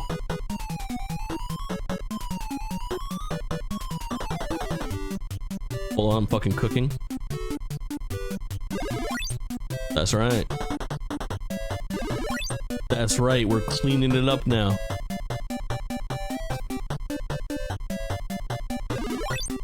That's right, chat.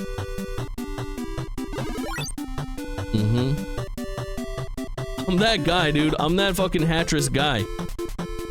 You hate to see me thriving, but you gotta admit I am.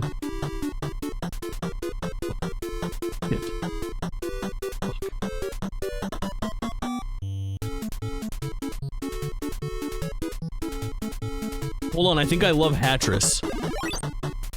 Oh shit! Okay, I can sit here and play Hatris all night. Does it just go forever? Like, how do I lose Hatris?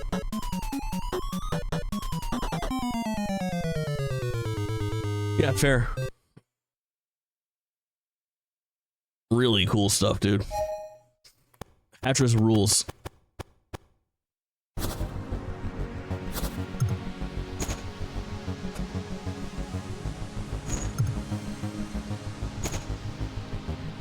Terrible art. As your pile approach the ceiling, it is good. Catch Hatris.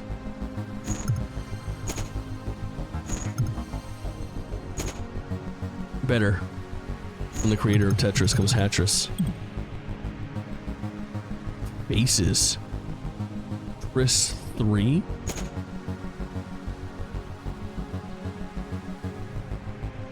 Around August 1990, Spectrum Holobyte released its own take on Alexi's swap and drop concept called Faces Tris 3. Players were challenged to complete pictures of human faces from facial parts that fall down from the top of the screen in pairs. Faces was only released for MS-DOS, Amiga, and Macintosh computer platforms and was not released for game consoles. Face it, it's positively addicting.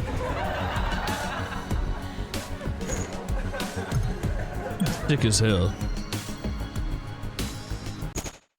I did a game called Swap and Drop. The fragment of the pieces, which kind of in pair. Pretty horror, you're not kidding. And you could swap them and shift together.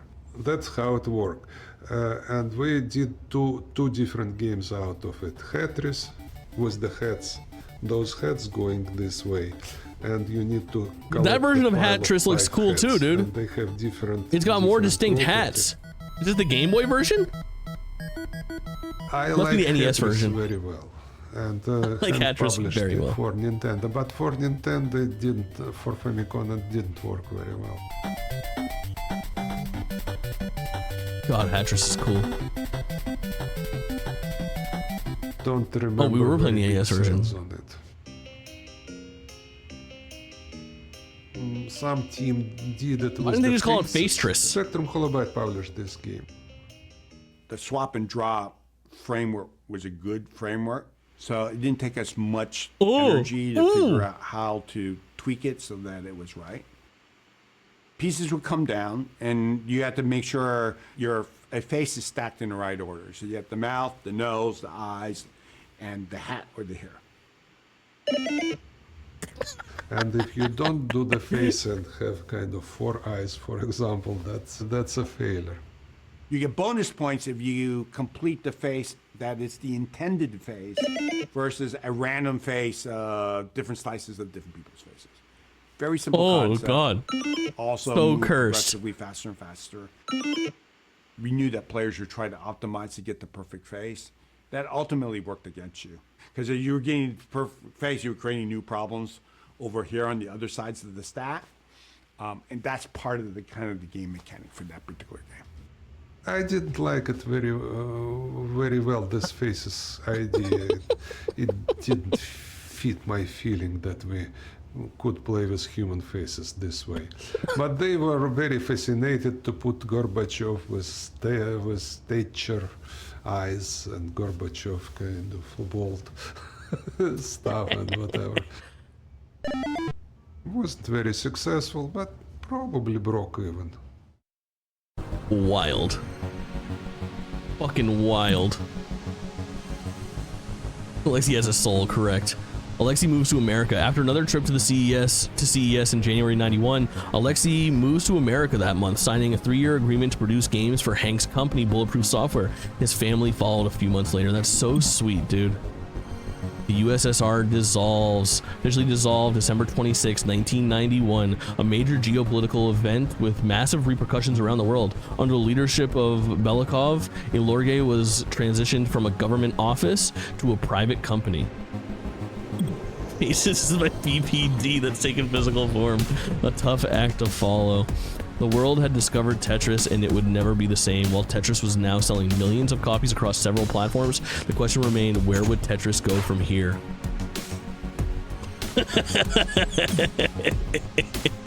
The search for Tetris 2, baby.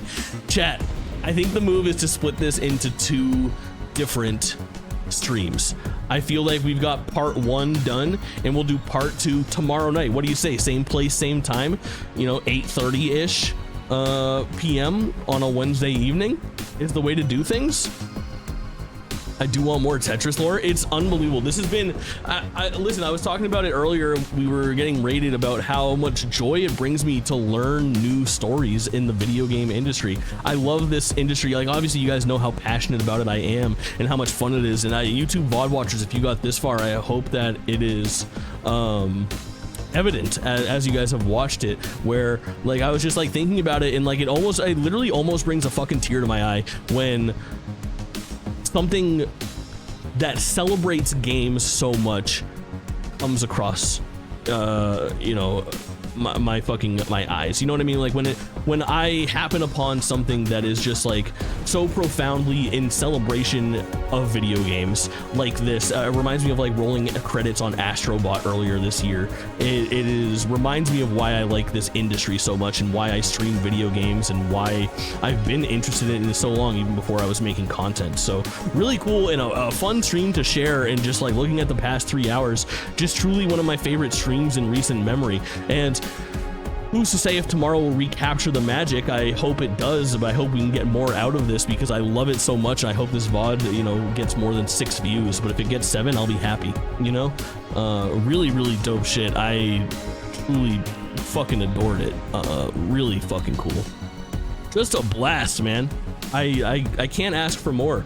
As far as what's coming up this week, there's a lot on the docket. We have, obviously we'll do part 2 of this tomorrow night. Tomorrow, if I can wake up before fucking 5 p.m., bro, which I haven't been able to do for the last 3 days, we'll do some Zelda during the daytime. I still want to start Pokemon. I do want to start Tony Hawk. I want to play that Fast and Furious game. That Fast and Furious game is going to be like, I go live at midnight and we play the entire thing until 4 in the morning type of stream, though. I will leave that on the docket for a while. And then, of course, Thursday's the big new release day. We're going to play both Dragon Quest III HD 2D and Lego Horizon Adventures, which I'm looking forward to. So, fun stuff. A really cool week that we've already started on. I absolutely adore it. We're going to raid... Shay's doing her finale of Cyberpunk. She's already streaming to 1 billion people, I'm sure, but we'll go over there and hang out because that is the home girl. She's always a fun time to watch, so we'll go support her on her big finale night. She's got a bunch of new stuff coming up over the next couple days, so we'll say goodbye to Cyberpunk with her. Chat, I appreciate you guys being here. Tonight was absolutely insane. Jake, do you mind sending? Oh, absolutely, Woojack, for you. Of course, would love to. Feel free to reach out at any point about anything for sure. Chat, tonight was huge for support. I really appreciate everybody that rated in. We're gonna watch these credits together and be amazed. We had subs tonight, we had follows tonight, we had a bunch of raids tonight from a bunch of my favorite streamers. I couldn't ask for more. Again, like I said, not just the game that made this a perfect stream. It was all of you guys as well. So I appreciate it. YouTube VOD watchers, like and subscribe. I will talk to you all again so soon. Goodbye.